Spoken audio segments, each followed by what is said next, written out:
ಶ್ರೀ ಗುರುಭ್ಯೋ ನಮಃ. ಹರಿ ಓಂ.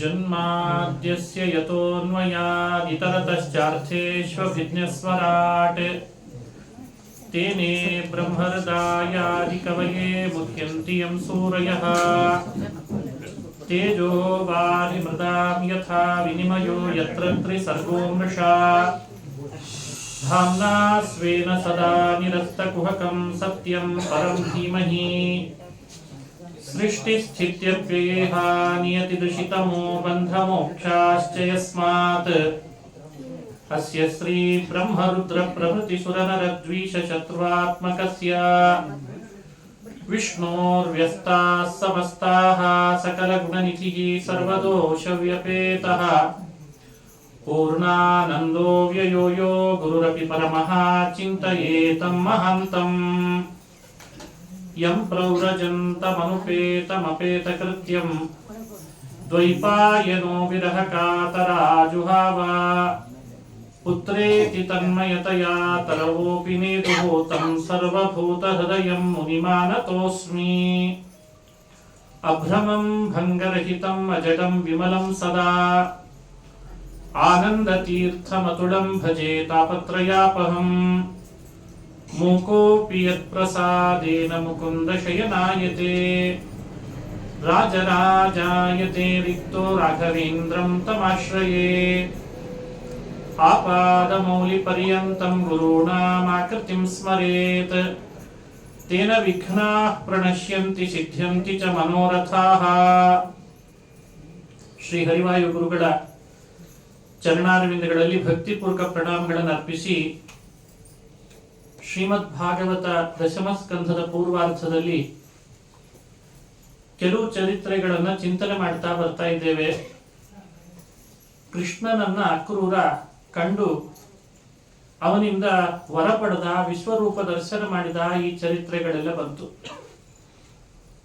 ಪೂರ್ವಾರ್ಧದಲ್ಲಿ ಬರುವ ಮತ್ತೊಂದು ಸಂಗತಿ, ಅಕ್ರೂರ ಬರುವ ಮುನ್ನ ರಹಸ್ಯದಲ್ಲಿ ನಾರದರು ಬಂದು ಭೇಟಿಯಾದರು ಅಂತ ಹೇಳುತ್ತದೆ ಭಾಗವತ.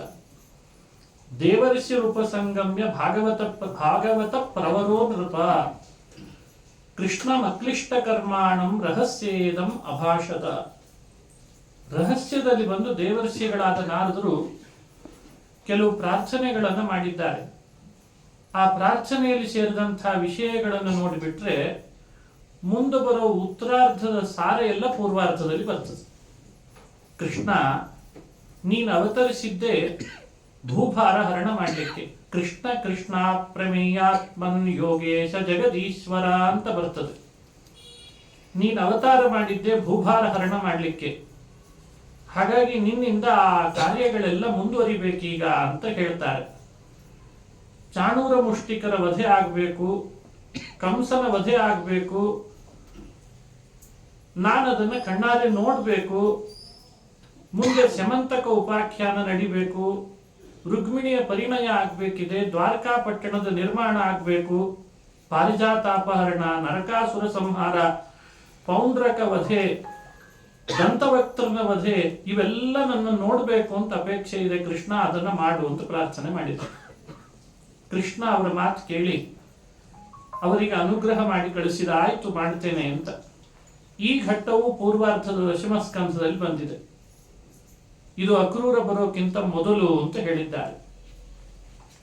ಯಾಕೆ ಹೀಗೆ ಮಾಡ್ತಾರೆ ನಾರದರು ಅಂತ ಕೆಲವರಿಗೆ ಸಂಶಯ ಬರ್ತದೆ. ಕೃಷ್ಣನ ಹತ್ರ ಬರ್ತಾರೆ, ಮುಂದೆಲ್ಲ ಹೀಗಾಗಬೇಕು ಅಂತ ಹೇಳಿದ್ದು ಬರ್ತದೆ. ಇದೇ ಭಾಗವತದಲ್ಲಿ ಮತ್ತೊಂದು ಕಡೆ ಬರ್ತದೆ, ಕಂಸನ ಹತ್ರನೂ ಬಂದ್ರಂತೆ. ಕಂಸನ ಹತ್ರ ಬಂದು, ಕಂಸ ನಿನಗೆ ಗೊತ್ತಿಲ್ಲ, ವಸುದೇವನ್ ಮಗನೇ ಆ ಕೃಷ್ಣ ದೇವ ಪಕ್ಷಪಾತಿ. ನೀನ್ ಯಾರ್ಯಾರನ್ನು ಕಳಿಸ್ತಿದ್ದಿ ಅವ್ರು ಯಾರು ವಾಪಸ್ ಯಾಕೆ ಬರ್ತಿಲ್ಲ ಅಂದ್ರೆ ಅವನೇ ವಿಷ್ಣು, ಅವನೇ ನಿನ್ನನ್ನ ಹಂತ ಕೊಲ್ಲುವವನು ಅಂತ ಸತ್ಯ ಹೇಳಿಬಿಟ್ರಂತ. ಆಗಲೇ ಕಂಸ ಸಿಟ್ಟಾಗಿ ಅಕ್ರೂರನನ್ನು ಬರ ಹೇಳ್ದ ಅಂತ ಕಥೆನೂ ಬಂತು. ಈಗ ಕಂಸನ ಹತ್ರ ಹೋಗಿ ಹೀಗೆ ಹೇಳೋದ, ಕೃಷ್ಣನ ಹತ್ರ ಬಂದು ಈ ರೀತಿ ಹೇಳೋದು. ಭಾಗವತ ನೋಡಿದಾಗ ನಾರದರ ಬಗ್ಗೆ ಏನ್ ಅನಿಸ್ತದೆ? ಕೆಲವರೆಲ್ಲ ಅದಕ್ಕೆ ಆ ನಾರದರ ಬಗ್ಗೆ ಈ ಸಿನಿಮಾದವರೆಲ್ಲ ಒಂದು ರೀತಿ ವಿಪರೀತವಾಗಿ ಬಣ್ಣಿಸ್ತಾರೆ. ನಾರದ ಅಂದ್ರೆ ಏನಪ್ಪ, ಈ ಕಡೆನೂ ಬಾಲ ಬಡಿತಾರೆ ಆ ಕಡೆನೂ ಬಾಲ ಬಡಿತಾರೆ ಅಂತ ಹೇಳ್ತಿರ್ತಾರೋ ಇಲ್ಲ. ಅಥವಾ ಯಾರಾದ್ರೂ ಎರಡು ಕಡೆ ಬಾಲ ಬಡಿಯೋರು ಇದ್ರೆ ಅವರನ್ನು ಈ ಹೆಸರಿನಿಂದ ಬೇರೆ ಕರೀತಾರೆ. ಸಮಸ್ಯೆ ಅದು. ಅದಕ್ಕೆ ಪುರಾಣಗಳೆಲ್ಲ ಯಾವ ಕ್ಯಾರೆಕ್ಟರ್ ಅನ್ನ ಯಾವ ಅರ್ಥದಲ್ಲಿ ಹೇಳ್ತದೆ ಅನ್ನೋದನ್ನ ಚೆನ್ನಾಗಿ ಅರ್ಥ ಮಾಡ್ಕೊಳ್ಬೇಕು, ಅದನ್ನು ನಿರ್ಣಯಿಸಿ ಕೊಡ್ತಾರೆ ಭಗವತ್ಪಾದ. ಅದಕ್ಕೆ ಈ ವಿಷಯ ತಗೊಂಡೆ. ನಿನ್ನೆ ಒಂದು ಪ್ರಸಂಗ ಬಂತು, ಕೃಷ್ಣ ಲೀಲೆ, ರಾಸಲೀಲೆ, ಈ ಪದಗಳನ್ನ ವೃತ್ತಪತ್ರಿಕೆಗಳಲ್ಲಿ ಯಾರೋ ಮಾಡಿದ ಅಪರಾಧಕ್ಕೆ ಟೈಟಲ್ ಆಗಿ ಕೊಡಬಾರದು. ಇವೆಲ್ಲ ನಾವು ನಿಷೇಧಿಸ್ಬೇಕು, ಪ್ರತಿಭಟಿಸ್ಬೇಕು ಇವತ್ತು ಅದನ್ನ. ಯಾಕಂದ್ರೆ ಆ ಶಬ್ದ ಕೇವಲ ಕೃಷ್ಣನಿಗೆ ಮಾತ್ರ ಮೀಸಲು. ಹಾಗೇನೆ ನಾರದ ಈ ಶಬ್ದವನ್ನು ಕೂಡ ಮನೆಯಲ್ಲಿ ಎಲ್ಲೋ ನಡೆಯುವ ಘಟನೆಗಳಿಗೆ, ಇನ್ಯಾರೋ ಮಾಡೋ ಕುಚೋದ್ಯಗಳಿಗೆ ಅವ್ರ ಹೆಸರು ತಂದು ಅಲ್ಲಿ ವ್ಯಂಗ್ಯ ಮಾಡಬಾರ್ದು. ಮಾಡುವಾಗ ಚೆನ್ನಾಗಿರ್ತದೆ ಅದೇನೋ ಮಾತಾಡುವಾಗ. ಕೆಲವರು ತುಂಬಾ ಬೋರ್ ಆಗದ ಕಥೆ ಹೇಳಲಿಕ್ಕೆ ಪ್ರಾರಂಭ ಮಾಡಿದ ಕೂಡಲೇ ಸಾಕ್ ಮಾಡೋ ನಿನ್ ಪುರಾಣ ಅಂತ. ಅಲ್ಲ, ಪುರಾಣ ಯಾಕೆ ಸಾಕ್ ಮಾಡೋ ಅನ್ಬೇಕು? ಪುರಾಣ ಶಬ್ದ ಬಳಸ್ತೇವಲ್ಲ. ಸ್ವಲ್ಪ ಅಣ್ಣ ತಮ್ಮ ಜಗಳಾಡಿದ್ರೆ ಸಾಕ್ ಬಿಡಪ್ಪ ನಿನ್ ಮಹಾಭಾರತ ಅಂತಾರೆ. ಅಂದ್ರೆ ಈ ಮಹಾಭಾರತ, ಪುರಾಣ, ನಾರದ ಅಥವಾ ಈ ರಾಸಲೀಲೆ, ಈ ಕೃಷ್ಣ ಲೀಲೆ ಎಲ್ಲೋ ಕಳ್ತನ ಮಾಡಿದ್ರೆ ಬಂದ ನೋಡಪ್ಪ ಕೃಷ್ಣನ್ ಲೆಕ್ಕ ಅಂತಾರೆ. ಅಂದ್ರೆ ಕೃಷ್ಣನ್ ಲೆಕ್ಕ ಎಲ್ಲ ಕಳ್ತನ ಅಂತ ಹೇಳಿ ಮಾಡಿರೋ ಅಪರಾಧಗಳಿಗೆಲ್ಲ ಅಪ್ಲೈ ಮಾಡೋದು ಸರಿನಾ? ಇದನ್ನ ನಾವು ಬದಲಾಯಿಸುವ ಪ್ರಯತ್ನ ಮಾಡ್ಬೇಕಿವತ್ತು. ನಾರದ ಅಂದ್ರೆ ಯಾರು? ಭಗವತ್ಪಾದರು ಈ ಸನ್ನಿವೇಶವನ್ನು ತಾತ್ಪರ್ಯ ನಿರ್ಣಯದಲ್ಲಿ ಹೇಳ್ತಾರೆ. ವಾಯು ಶಿಷ್ಯೋ ಹಿ ನಾರದ. ನಾರದರು ಪಾಠ ಕೇಳಿದ್ದು ವಾಯುದೇವರ ಬಳಿಗೆ. ಹಾಗಾಗಿ ವಾಯುದೇವರ ಪ್ರೇರಣೆ, ಅನುಜ್ಞೆ ಯಾವಾಗಲೂ ಪಾಲನೆ ಮಾಡ್ತಾ ಇರ್ತಾರಂತೆ. ವಾಯುದೇವರ ಕಾರ್ಯ ಏನು? ತಮೋ ಯೋಗ್ಯರನ್ನ ತಮಸ್ಸಿಗೆ ಕಳಿಸೋದು, ಮುಕ್ತಿಗೆ ಯೋಗ್ಯರಾದವರನ್ನ ಮುಕ್ತಿಗೆ ಕಳಿಸೋದು ಅವರ ಕಾರ್ಯ. ಅದನ್ನ ನಾರದರ ಮೂಲಕ ಚೆನ್ನಾಗಿ ಮಾಡಿಸ್ತಾರಂತೆ. ಹಾಗಾಗಿ ನಾರದರನ್ನ ಅಸುರನ ಬಳಿಗೆ ಯಾಕೆ ಕಳಿಸ್ತಾರೆ? ಹಿರಣ್ಯಕಶಿಪುವಿನ ಬಳಿಗೂ ನಾರದರು ಬಂದಿದ್ರು ಅಂತ ಕಥೆ ಬರ್ತದೆ. ಸಪ್ತಮ ಸ್ಕಂಧ ಕೇಳಿದ್ದೇವೆ ಈಗಾಗಲೇ ಭಾಗವತ. ಹಾಗೇನೆ ಕಂಸನ್ ಬಳಿಗೂ ನಾರದರು ಬಂದ್ರು ಅಂತ ಕಥೆ. ಯಾರ್ಯಾರ ಅಸುರರನ್ನ ದೇವರು ಕೊಂದಿದ್ದಾನೆ ಪ್ರಾಯ ಅವ್ರ ಬಳಿಗೆಲ್ಲ ನಾರದರು ಒಂದ್ಸಲಿ ಭೇಟಿ ಕೊಟ್ಟಿರ್ತಾರೆ. ಇಲ್ಲಿಯೂ ಕೂಡ ಹಾಗಾಯ್ತು. ಏನ್ ಸಮಸ್ಯೆ ಆಯ್ತು ಅಂತ ವಿವರಣೆ ಮಾಡ್ತದೆ. ಯದ್ಯಪಿ ಯಾರೂ ಬರೆದಿದ್ದಾಗ ಕಂಸ ಅನ್ಯಾಯವಾಗಿ ನಾನು ದೇವಕಿ ಮಕ್ಕಳನ್ನೆಲ್ಲ ಕೊಂದುಬಿಟ್ಟೆ, ಬಹುಶಃ ದುರ್ಗೆ ಹೇಳಿದ್ದೆ ಸುಳ್ಳಿರ್ಬೋದೇನೋ, ಹಾಗಾಗಿ ವಸುದೇವ ದೇವಕಿಯರನ್ನ ಯಾಕೆ ಸುಮ್ಮನೆ ಬಂಧಿಖಾನೆಯಲ್ಲಿ ಹಾಕಿ ಗೋಳಾಡಿಸ್ಬೇಕು ಅಂತ ಅನಿಸಿ ಮೋಚನೆ ಮಾಡಿಬಿಟ್ಟಿದ್ನಂತ. ವಸುದೇವ ದೇವಕಿಯರ ಕಾರಾಗೃಹದಿಂದ ಮೋಚನೆ ಆಗಿದ್ದಾರೆ. ಆಗ ನಾರದರು ಬಂದು ಎಂಥ ತಪ್ಪು ಮಾಡಿದೆಯೋ ಕಂಸ ಅಂತ ಹೇಳಿಕೊಟ್ರು. ಹೀಗೆ ಬರ್ತದೆ ಪುರಾಣದ ಕಥೆ. ಯಾಕೆ ತಪ್ಪು ಮಾಡಿಬಿಟ್ಟಿ ನೀನು? ಗೊತ್ತಿಲ್ಲ ನಿನಗೆ ದೇವ ಪಕ್ಷಪಾತಿ ಇದ್ದಾನಾತ. ವಸುದೇವ ದೇವಕಿ ಅಂದ್ರೆ ಯಾರು ಅಂತ ತಿಳಿದಿದ್ದೀ ಅಂತ ಎಲ್ಲ ವಿಷಯ ಸತ್ಯ ಹೇಳಿದ್ರಂತೆ.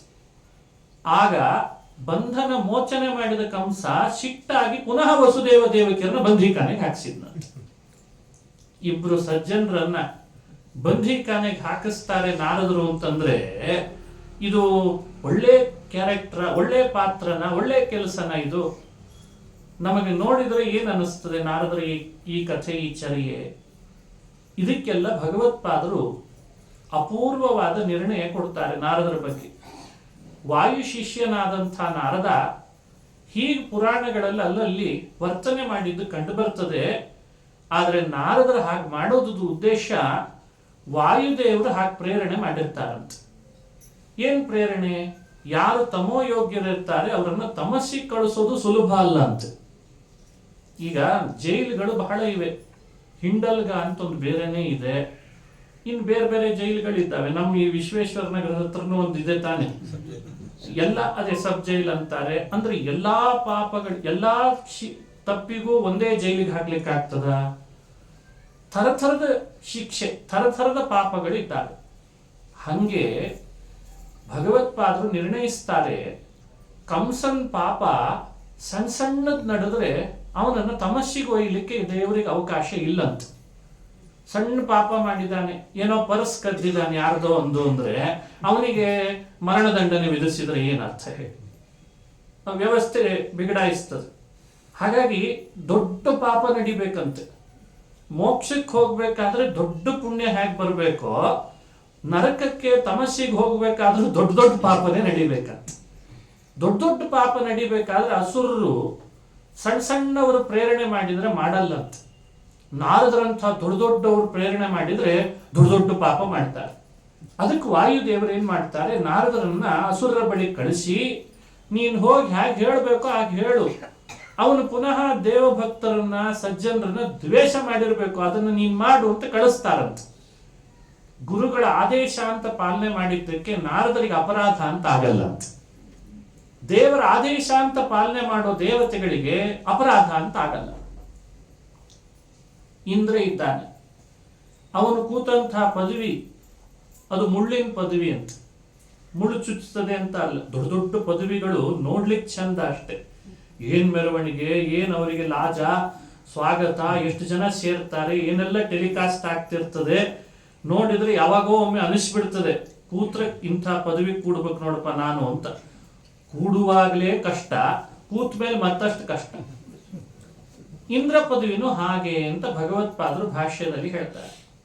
ಅವನಿಗೆ ಆ ಪದವಿಯಲ್ಲಿ ಕೂಡ್ಲಿಕ್ಕೆ ಬಹಳ ಆಸೆ ಪಟ್ಟು ಕೂತಿದ್ದಾನೆ ಅಂತ ಇಲ್ಲಂತೆ, ಆದ್ರೂ ಕೂಡ್ಬೇಕು. ನೋಡಿದ್ರೆ ರಂಭೆ, ಊರ್ವಶಿ, ಮೇನಕೆ ಎಂಥೆಂಥ ಅಪ್ಸರೆಯರು ಬಂದು ಸುತ್ತಲೂ ಕುಣಿದಾಡ್ತಿರ್ತಾರೆ. ಇದರ ಕಥೆ ಎಲ್ಲ ಪುರಾಣಗಳಲ್ಲಿ ಬೇರೆ ಹೇಳ್ತಾರೆ. ಅದನ್ನು ಕೇಳೋದು ನಮಗೇನು ಅನಿಸ್ತದೆ ಅಂದ್ರೆ, ಏನ್ರಿ ಇಂದ್ರನಿಗೇನು ಕಡಿಮೆ ಹೇಳ್ರಿ, ಇಂದ್ರ ಅವ ದೇವತೆಗಳೆಲ್ಲ ಕೈ ಕೆಳಗಿರ್ತಾರೆ, ಅವನ ಜೊತೆಗೆ ಎಷ್ಟು ಜನ ಹೆಂಗೇಳಿಯರು, ಎಷ್ಟು ಅಪ್ಸರೆಯರು, ಸುಖವಾಗಿರ್ತಾನೆ ಅಂತ ನಮ್ಮ ದೃಷ್ಟಿ. ಆದ್ರೆ ಕೂತವನಿಗೆ ಗೊತ್ತು ಆ ಸಮಸ್ಯೆ ಏನು ಅಂತ. ಆದ್ರೂ ಕೂಡ್ತಾರೆ. ಆದ್ರೂ ಯಾಕೆ ಕೂಡ್ತಾರೆ? ಅಶುಚಿರಪಿ, ಅದು ಶುಚಿ ಅಲ್ಲ ಸ್ಥಾನ, ಆದ್ರೂ ಯಾಕೆ ಕೂಡ್ತಾರೆ? ಭಗವಂತನ ಆದೇಶ ಅಂತ ಪಾಲನೆ ಮಾಡ್ತಿರ್ತಾನೆ. ಇದು ಒಂದು ದೇವರ ಸೇವೆ ಅಂತ. ಆ ದೇವರ ಸೇವೆ ಆದೇಶ ಅಂತ ಪಾಲನೆ ಮಾಡಿದ್ದಕ್ಕೆ ಅಲ್ಲಿ ಕುಳಿತುಕೊಂಡು ಮಾಡಿದ ಎಷ್ಟೋ ನಮ್ಮ ನಿಮ್ಮ ದೃಷ್ಟಿಯಲ್ಲಿ ಬೆರಳು ಮಾಡಬಹುದಾದ ಕೆಲಸಗಳು ಕೂಡ ಇಂದ್ರನಿಗೆ ಅಪರಾಧ ಅಂತ ಆಗಲ್ಲ. ಇದು ರಹಸ್ಯ. ಪುರಾಣಗಳ ಅವಲೋಕನ ಹೀಗೆ ಮಾಡಬೇಕು. ನಾವೇನೋ ಅಹಲ್ಯೆಯನ್ನ ಮಾಡಿದ್ದಕ್ಕೋ ಅಥವಾ ಇಂದ್ರ ಇನ್ನೇನೋ ಮಾಡಿದ್ದಾನೆ, ಬಹಳ ಮಾಡಿದ್ದಾನೆ ಬೇರೆ ಬೇರೆ ಕೆಲಸಗಳಲ್ಲಿ. ವೃತ್ರನ ಹನನ ಮಾಡಿದ್ದು, ಕಯಾದುನನ್ನು ಕೊಲ್ಲಿಕ್ಕೆ ಹೋಗಿದ್ದ ಅಂತ ಕಥೆ ಭಾಗವತದಲ್ಲಿ ಬಂತಲ್ಲ. ಕಯಾದು ಎಂಥ ಒಳ್ಳೆಯವಳು ಪಾಪ ಸಾಧ್ವಿ, ಕೊಲ್ಲಿಕ್ಕೆ ಹೋಗಿದ್ಲು ಅಂತ. ನಾರದರು ಬಂದು ತಡೆದ್ರು ಅಂತ ಪುರಾಣದಲ್ಲಿ ಬರ್ಲಿಲ್ವೇ? ಈ ಚರಿತ್ರೆಗಳನ್ನು ಕೇಳಿದಾಗ ಇಂದ್ರ ಏನು ಅಷ್ಟು ದಡ್ಡನ ಕಯಾದುವಿನ ಬಗ್ಗೆ ಅಂತ ಅನಿಸ್ತದೋ ಇಲ್ಲೋ? ಆದ್ರೆ ದೇವರ ಆದೇಶ ಅಂತ ಆ ಪದವಿಯಲ್ಲಿ ಕುಳಿತಂತ ವರ್ತನೆ ಮಾಡ್ತಾರೆ, ಅವರಿಗೆಲ್ಲ ಅಪರಾಧ ಅಂತ ಆಗಲ್ಲ. ಈ ರಹಸ್ಯ ಅರ್ತಿರ್ಬೇಕು. ಹಾಗಾಗಿ ಕಂಸನನ್ನ ದೊಡ್ಡ ಪಾಪದಲ್ಲಿ ಪ್ರೇರಣೆ ಮಾಡಿ ಅವನ ಪಾಪದ ಕೊಡೆಯೆಲ್ಲ ತುಂಬಿಸೋದ್ರಲ್ಲಿ ದೊಡ್ಡ ಪಾತ್ರ ಯಾರದ್ದು ಅಂದ್ರೆ ನಾರದರ ಪಾತ್ರ ಇದೆ. ಹಾಗಾಗಿ ಆ ಪಾತ್ರಕ್ಕೆ ದೊಡ್ಡ ಸ್ಥಾನ. ನಾವು ನೀವು ಅಲ್ಲೊಂದು ಹೇಳಿದ್ರು ಇಲ್ಲೊಂದು ಹೇಳಿ ಜಗಳ ಹಚ್ಚಿಟ್ರು ಅಂತ ನಾರದರ ಬಗ್ಗೆ ಅಪಹಾಸ ಮಾಡಬಾರದು ಅಂತಂತಾರೆ. ಇದಿಷ್ಟು ತಿಳುವಳಿಕೆ ಅವ್ರಿಗಿತ್ತು ಅಂತ ಗೊತ್ತಾಗೋದು ನಮಗೆ. ಅದಕ್ಕಿಂತ ಘಟನೆಗಳನ್ನ ಪುರಾಣಗಳು ಹೇಳ್ತಾರೆ. ಕೃಷ್ಣನನ್ನ ರಹಸ್ಯ ಭೇಟಿ ಮಾಡಿದ್ರು, ಮುಂದಾಗೋದೆಲ್ಲ ನಾರದರಿಗೆ ಗೊತ್ತಿತ್ತು. ಅದನ್ನೇ ಕೃಷ್ಣನ ಮುಂದೆ ಪ್ರಾರ್ಥನೆಯಲ್ಲಿ ಸಲ್ಲಿಸಿದ್ದಾರೆ ಅಂದ್ರೆ ನಾರದರಿಗೆ ಕಂಸನ ಪಾಪದ ಕೂಡ ತುಂಬಿಸೋದ್ರಲ್ಲಿ ಹ್ಯಾಕ್ ಪ್ರೇರಣೆ ಮಾಡಬೇಕು ಗೊತ್ತಿತ್ತು ಅಂತ ಅರ್ಥ ಆಗ್ತದೋ ಇಲ್ಲೋ? ಇದು ನಾರದರ ಸ್ಥಾನ. ಅವರೇ ಮುಂದೆ ಕಲಿಯುಗದಲ್ಲಿ ಪುರಂದರ ದಾಸರಾಗಿ ಬಂದು ಸಜ್ಜನರನ್ನೆಲ್ಲ ಹೇಗೆ ದುರ್ಜನರನ್ನ ಪಾಪದಲ್ಲಿ ಪ್ರೇರಣೆ ಮಾಡ್ತಾ ಇದ್ರೋ ಹಾಗೆ ಸಜ್ಜನರನ್ನೆಲ್ಲ ಪುಣ್ಯದ ಕೆಲಸದಲ್ಲಿ ಪ್ರೇರಣೆ ಮಾಡಿದ್ರಂತೆ. ಮನೆ ಮನೆಗೆ ಹೋಗಿ ಅವರ ಮನೆಯಲ್ಲಿ ತಾವೇನೋ ಪಾಪ ಭಿಕ್ಷೆಗೆ ಬಂದ ಹಾಗೆ ರಾಗಿ ತಂತೀರಾ ಅಂತ ಮಾತನಾಡುವ ಹಾಗೆ ಮಾಡಿ ನಟನೆ ಎಲ್ಲರಿಗೆ ಶಿಕ್ಷಣ ಕೊಟ್ರಂತೆ. ಇದು ನಾರದರ ಕಾರ್ಯ. ಹಾಗಾಗಿ ನಾರದರ ವ್ಯಾಖ್ಯಾನ ಅವರ ಬಗ್ಗೆ ಮಾಡುವಾಗ ಯಾವ ಅಪಾರ್ಥಕ್ಕೆ ಒಳಗಾಗಬಾರ್ದು. ಇನ್ನು ಅಕ್ರೂರ ಕೃಷ್ಣನನ್ನು ಮಥುರೆಗೆ ಬಿಟ್ಟ ಅಂತ ಕಥೆ.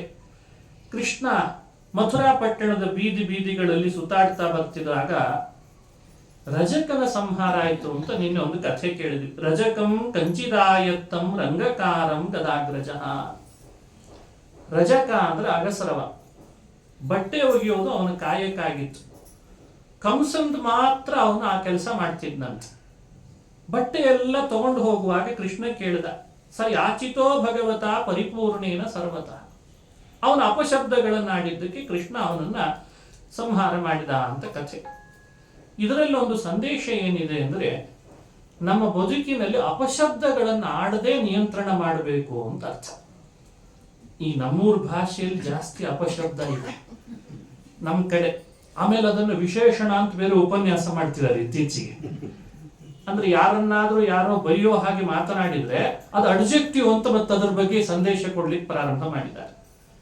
ಒಳ್ಳೆಯದನ್ನು ಕಲೀರಿ, ಕೆಟ್ಟದ್ದನ್ನು ಬಿಡ್ರಿ ಅಂತ ಹೇಳ್ಬೇಕು ತಾನೆ ಸಮಾಜದಲ್ಲಿ. ಅದು ಬಿಟ್ಟು ಅಪಶಬ್ದಗಳನ್ನು ಮುಂದುವರಿಸ್ರಿ ಅಂದ್ರೆ ಹೇಗರ್ಥ ನೋಡಿ. ಪುರಾಣದಲ್ಲಿ ಅದನ್ನೂ ಸಂದೇಶವಾಗಿ ಕೊಡುತ್ತದೆ.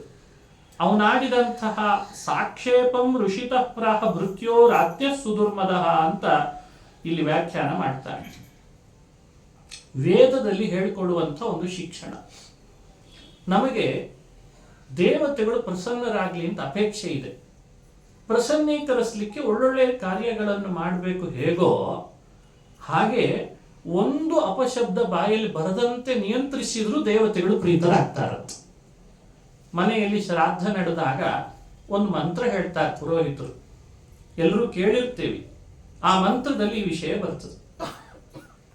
ಯಾವತೀರ್ವೈ ದೇವತಾ ವೇದವಿಧಿ ಬ್ರಾಹ್ಮಣೇ ವಸಂತಿ. ನೋಡಿ, ಈ ಮಂತ್ರ ಶ್ರಾದ್ದದಲ್ಲಿ ಹೇಳೋದು. ನಾಶ್ಲೀಲಂ ಕೀರ್ತಯೇ ದೇತಾಹ ಏವ ದೇವತಾ ಪ್ರೀಣಾತಿ ಅಂತ ಒಂದು ಮಾತು. ನೀನು ದೇವತೆಗಳನ್ನ ದಿನಾ ಪ್ರೀತಿಪಡಿಸ್ಲಿಕ್ಕೆ ಇಷ್ಟಪಡೋದಾದ್ರೆ ಬಹಳ ಕಷ್ಟಪಡಬೇಡ. ನಿನ್ನ ಬಾಯಲ್ಲಿ ಒಂದು ಅಪಶಬ್ದ, ಅಶ್ಲೀಲ ಶಬ್ದ ಬರದೇ ಇರೋ ನೋಡ್ಕೋ, ಒಳ್ಳೆ ಶಬ್ದ ಬರೋ ಹಾಗೆ ಮಾಡ್ಕೋ, ದೇವತೆಗಳು ಪ್ರೀತರಾಗ್ತಾರೆ. ನಾ ಅಶ್ಲೀಲಂ ಕೀರ್ತಯೇ, ಮನೆಯೊಳಗೆ ಅಶ್ಲೀಲವನ್ನ ಕೀರ್ತನೆ ಮಾಡಬಾರ್ದಂತ. ಈ ಪ್ರಯತ್ನ ನಮ್ಮಿಂದ ನಡಿಬೇಕು. ಅವು ಏನು ಅಂದ್ರೆ ನಮ್ಮ ಅಭ್ಯಾಸ ಬಲದಿಂದ ಅದು ದಿನಾ ಬರ್ತಿರ್ತಾರೆ. ಅದನ್ನು ನಿಯಂತ್ರಿಸಿಕೊಂಡ್ರು ದೇವತೆಗಳು ಪ್ರೀತರಾಗ್ತಾರೆ ಅಂತ ಹೇಳ್ತಾರೆ. ನೋಡಿ, ಅಗಸರವನ್ನ ಸಂಹಾರ ಮಾಡಿದ ಕೃಷ್ಣ ಅಂದ್ರೆ ಬಂಡಾಯ ಸಾಹಿತ್ಯದವರು ಮೇಲ್ಜಾತಿಯವರಿಗೆ ಕೆಳಜಾತಿಯವರ ಮೇಲೆ ದ್ವೇಷ ಅಂತ ಬರೆದಿಡ್ತಾರೆ. ಪುರಾಣದ ಕಥೆಯನ್ನು ಅವರೆಲ್ಲ ಹಾಗೆ ವ್ಯಾಖ್ಯಾನ ಮಾಡಿದ್ದಾರೆ. ಆದ್ರೆ ಕೃಷ್ಣನಿಗೆ ಇಲ್ಲಿ ಮೇಲ್ಜಾತಿ ಕೀಳ್ಜಾತಿ ದ್ವೇಷದ ಕಥೆ ಅಲ್ಲ. ಆಡಬಾರದ ಅಪಶಬ್ದ ಆಡ್ತಾನೆ, ಒಳಗೊಬ್ಬ ಅಸುರ ಬೇರೆ ಇದ್ದಾನೆ, ಮೇಲಾಗಿ ಸ್ವಾರ್ಥ ಮೆರೀತಿದ್ದಾನೆ ಅಂತ ಅವನನ್ನು ಕೃಷ್ಣ ಸಂಹಾರ ಮಾಡಿದ ಅಂತ ಅರ್ಥ. ನಮ್ಮಿಂದ ಆ ಅಪಶಬ್ದಗಳ ನಿಯಂತ್ರಣ ಆಗಲಿ.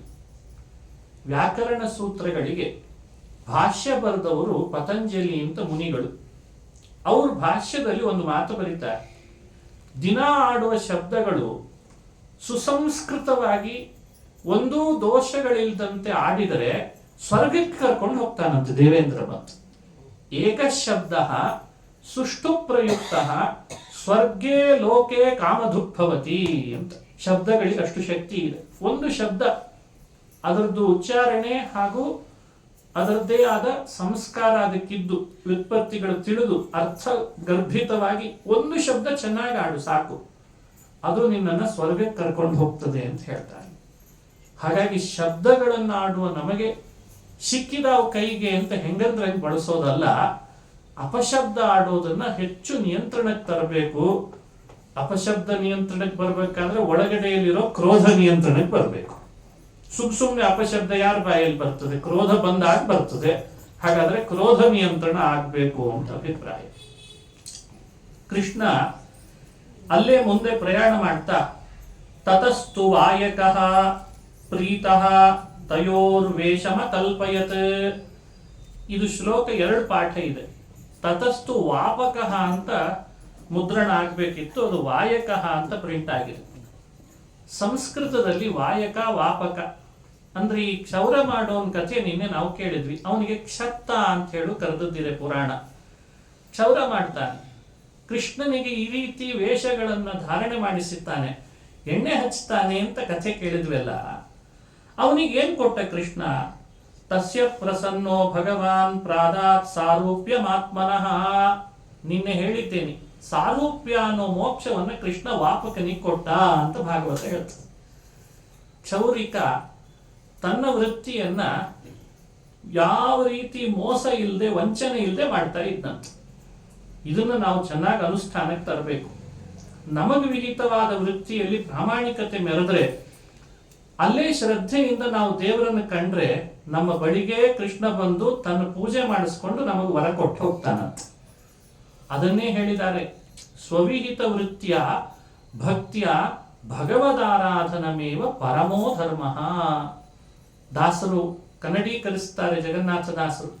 ಸೋಚಿತ ಕರ್ಮಗಳಾಚರಿಸುತ್ತ ಬಲು ನೀಚನಲ್ಲಿ ಹೋಗ್ಯಾಚಿಸದೆ, ಖೇಚರವಾಹ ಚರಾಚರ ಬಂಧಕ ಮೋಚಕನಹುದೆಂದ್ಯೋಚಿಸುತ್ತಿಪ್ಪುದೆ ಫಲವಿದು ಬಾಳ್ದುದಕ್ಕೆ. ನಮಗೆ ವಿಹಿತ ಕರ್ಮಗಳ ಬಗ್ಗೆ ಶ್ರದ್ಧೆ ಇರಬೇಕು, ವೃತ್ತಿಯ ಬಗ್ಗೆನೂ ಅಷ್ಟೇ ಶ್ರದ್ಧೆ ಇರಬೇಕು. ಅವನು ಕುಲಕಸುಬು. ಇವತ್ತು ನಮ್ದೇನಾಗಿದೆ ಅಲ್ಲಿಗೆ ಸುಮ್ಮನೆ ಹೇಳ್ತೀನಿ, ವೃತ್ತಿ ಸಾಂಕರ್ಯ ಹೆಚ್ಚಾಗ್ತಾ ಇದೆ ಇವತ್ತು. ಈಗ ಮಷಿನ್ ಬಂದಿದೆ ಅಂತ ಎಲ್ಲರೂ ಮನೆಯಲ್ಲೇ ಮಾಡ್ಕೊಂಡ್ಬಿಟ್ರೆ ಅವನ ವೃತ್ತಿಗೆ ಯಾರು ಛೇದನ ಮಾಡಿದಾಗಾಯ್ತು ಹೇಳಿ. ಅವನ ವೃತ್ತಿಗೆ ಒಂದು ಬೆಲೆ ಇದೆನೋ ಇಲ್ಲೋ. ನಾದಸ್ವರ ಅಂತ ಅವರದೇ ಆದ ವೃತ್ತಿಯಲ್ಲೇ ಅವ್ರಿಗೆ ಇರುವಂತಹ ಕಸುಬದು. ಮನೆಯಲ್ಲಿ ನಡೆಯುವ ಮಂಗಳ ವಾದ್ಯಗಳಿಗೆ, ಮನೆಯಲ್ಲಿ ಒಂದೊಂದು ಸಣ್ಣ ಸಣ್ಣ ದೇವತಾ ಕಾರ್ಯ ಆದ್ರೂ ಮಂಗಳವಾದ್ಯ ಮಾಡಬೇಕು, ನಾದಸ್ವರ ಮಾಡಿಸ್ಬೇಕು. ಅದು ಯಾರ್ದದು? ವಂಶದಿಂದ ಬಂದ ಕಸುಬದು, ಅದು ಕ್ಷೌರಿಕದ್ದು. ಹಾಗಾಗಿ ಅಂಥ ಕ್ಷೌರ್ಯ ವೃತ್ತಿ, ನಾದಸ್ವರದ ವೃತ್ತಿಯನ್ನು ಇಟ್ಟುಕೊಂಡವರಿಗೂ ಕೃಷ್ಣ ಪರಮಾತ್ಮ ತಾನವರಿಂದ ಅಲಂಕೃತನಾಗಿ ಸದ್ಗತಿ ಕೊಡ್ತಾನೆ ಅನ್ನೋ ಕಥೆ ಇದೆಯಲ್ಲ, ಇದು ಈ ಸಮಾಜದೊಳಗೆ ಆಗ್ತಿರೋ ವೃತ್ತಿಪರತೆಯ ಬಗ್ಗೆ ಅಶ್ರದ್ಧೆ ಏನು ಮೂಡಿದೆ ಅಲ್ಲ, ಅದ್ರ ಬಗ್ಗೆ ಎಚ್ಚರ ವಹಿಸ್ಲಿ ಅಂತ ತಿಳಿಸ್ತದೆ. ಹಾಗಾಗಿ ಯಾರ್ಯಾರು ಯಾವ್ಯಾವ ವೃತ್ತಿಯನ್ನು ಅವಲಂಬಿಸಬೇಕು, ಎಷ್ಟು ಶ್ರದ್ಧೆಯಿಂದ ಅದನ್ನು ಕಾಪಾಡಿಕೊಂಡು ಅದನ್ನು ತೂಗಿಸ್ಕೊಂಡು ಹೋಗ್ಬೇಕು ಅನ್ಲಿಕ್ಕೂ ಇಂಥ ಚರಿತ್ರೆಗಳು ನಮಗೆ ನಿದರ್ಶನ. ಕೃಷಿ ವೃತ್ತಿ ಮಾಡ್ಕೊಂಡಿರೋರಿಗೆ ಅವ್ರಿಗೇ ಆದ ಅರ್ಹತೆ ಇದೆ, ಬೆಲೆ ಕೊಡಬೇಕು ರೈತರಿಗೆ.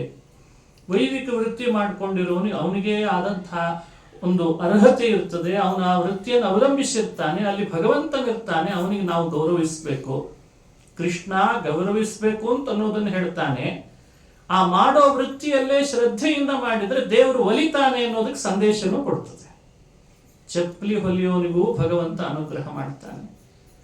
ಚಪ್ಪಲಿ ಹೊಲಿಯೋನೇನು ದೇವರ ಭಕ್ತನಾಗಬಾರದು ಅಂತಿದ್ದೇನೆ ನೋಡಿ. ಈ ಕಥೆಗಳೆಲ್ಲ ಎಷ್ಟು ಉದಾರ ದೃಷ್ಟಿಯಲ್ಲಿ ಹೊರಟಿವೆ ಅನ್ನೋದು ಇದರಿಂದ ಅನುಸಂಧಾನಕ್ಕೆ ಬರ್ತದೆ. ಚಪ್ಪಲಿ ಹೊಲಿಯೋನು ಚಮ್ಮಾರನಾದ್ರೆ ಮೋಕ್ಷ ಕೊಡಲ್ಲ ಅಂತ ಯಾರು ಹೇಳಿದ್ರು? ಅವನು ಬ್ರಹ್ಮಸೂತ್ರ ಓದಿ ಕರತಲಾ ಮಲಕ ಮಾಡ್ಕೊಳ್ಬೇಕು ಅಂತ ಹಠ ಮಾಡಬಾರ್ದು. ಅವನು ದೇವಸ್ಥಾನದಲ್ಲಿ ಪೂಜೆನೇ ಮಾಡಬೇಕು ಅಂತ ಏನು ಹಠ ಮಾಡಬಾರ್ದು. ಅದು ಅವನಿಗೆ ವಿಹಿತವಾದದ್ದು, ಇದು ಇವನಿಗೆ ವಿಹಿತವಾದದ್ದು ಅಷ್ಟೇ.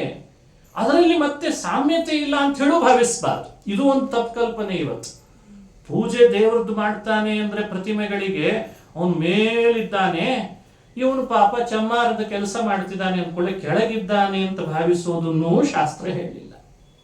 ಭಕ್ತಿಗೆ ದೇವರು ಮೆಚ್ಚುತ್ತಾನೆ, ವಿಹಿತ ವೃತ್ತಿಯನ್ನು ಪ್ರಾಮಾಣಿಕವಾಗಿ ಮಾಡಿದ್ರೆ ದೇವರು ಮೆಚ್ಚುತ್ತಾನೆ ಅನ್ನೋದೇ ಭಗವತ್ಪಾದರು ಜಗತ್ತಿಗೆ ಕೊಟ್ಟ ನಿರ್ಣಯಾತ್ಮಕ ಸಿದ್ಧಾಂತ.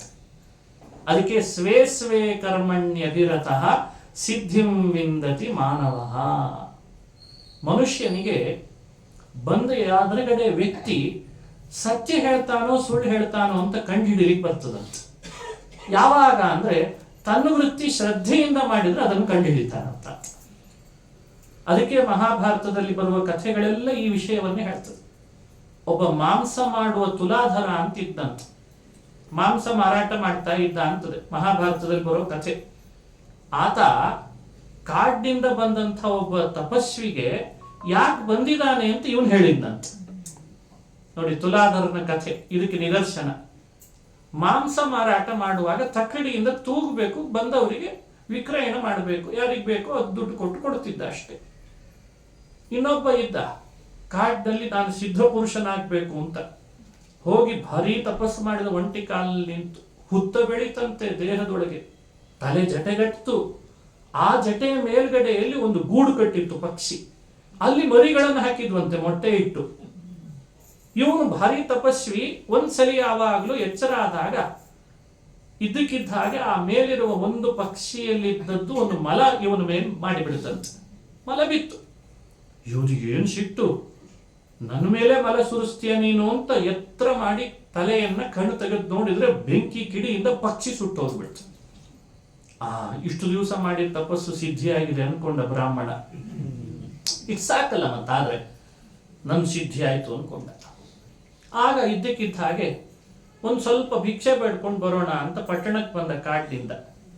ಪಟ್ಟಣಕ್ಕೆ ಭಿಕ್ಷೆ ಬೇಡ್ಲಿಕ್ಕೆ ಬಂದಿದ್ದಾನೆ. ಒಬ್ಳು ಹೆಣ್ಮಗಳು ಭಿಕ್ಷೆ ಹಾಕ್ಬೇಕು ಅಂತ ಕರಿತಿದ್ದಾನೆ, ಭಿಕ್ಷಾನ್ ದೇಹಿ ಅಂತ. ಅವಳು ಬೇಗ ಬರ್ಲಿಲ್ಲ, ತಡ ಮಾಡಿದ್ಲಂತ. ತಡ ಯಾಕೆ ಮಾಡ್ತಾಳೆ ಅಂದ್ರೆ ಅವಳ ಯಜಮಾನಿಗೆ ಏನೋ ಒಂದು ರೋಗ, ಅವನಿಗೆ ಶುಶ್ರೂಷೆ ಮಾಡಿ ಭಿಕ್ಷೆ ಹಾಕ್ಲಿಕ್ಕೆ ಬರ್ಬೇಕಿದೆ ಅವಳು ಪಾಪ. ಹಾಗಾಗಿ ಸ್ವಲ್ಪ ತಡ ಆಯ್ತು. ಬರುವಷ್ಟರಲ್ಲಿ ಇವನಿಗೆ ಪಕ್ಷಿ ಇದನ್ನ ಸುಟ್ಟು ಅಭ್ಯಾಸ ಆಗಿತ್ತಲ್ಲ, ಅದೇ ಕಣ್ಣಿನಿಂದ ಅಷ್ಟೇ ದಿಟ್ಟಿಸಿ ಇವಳು ನೋಡಿದ್ದಂತೆ.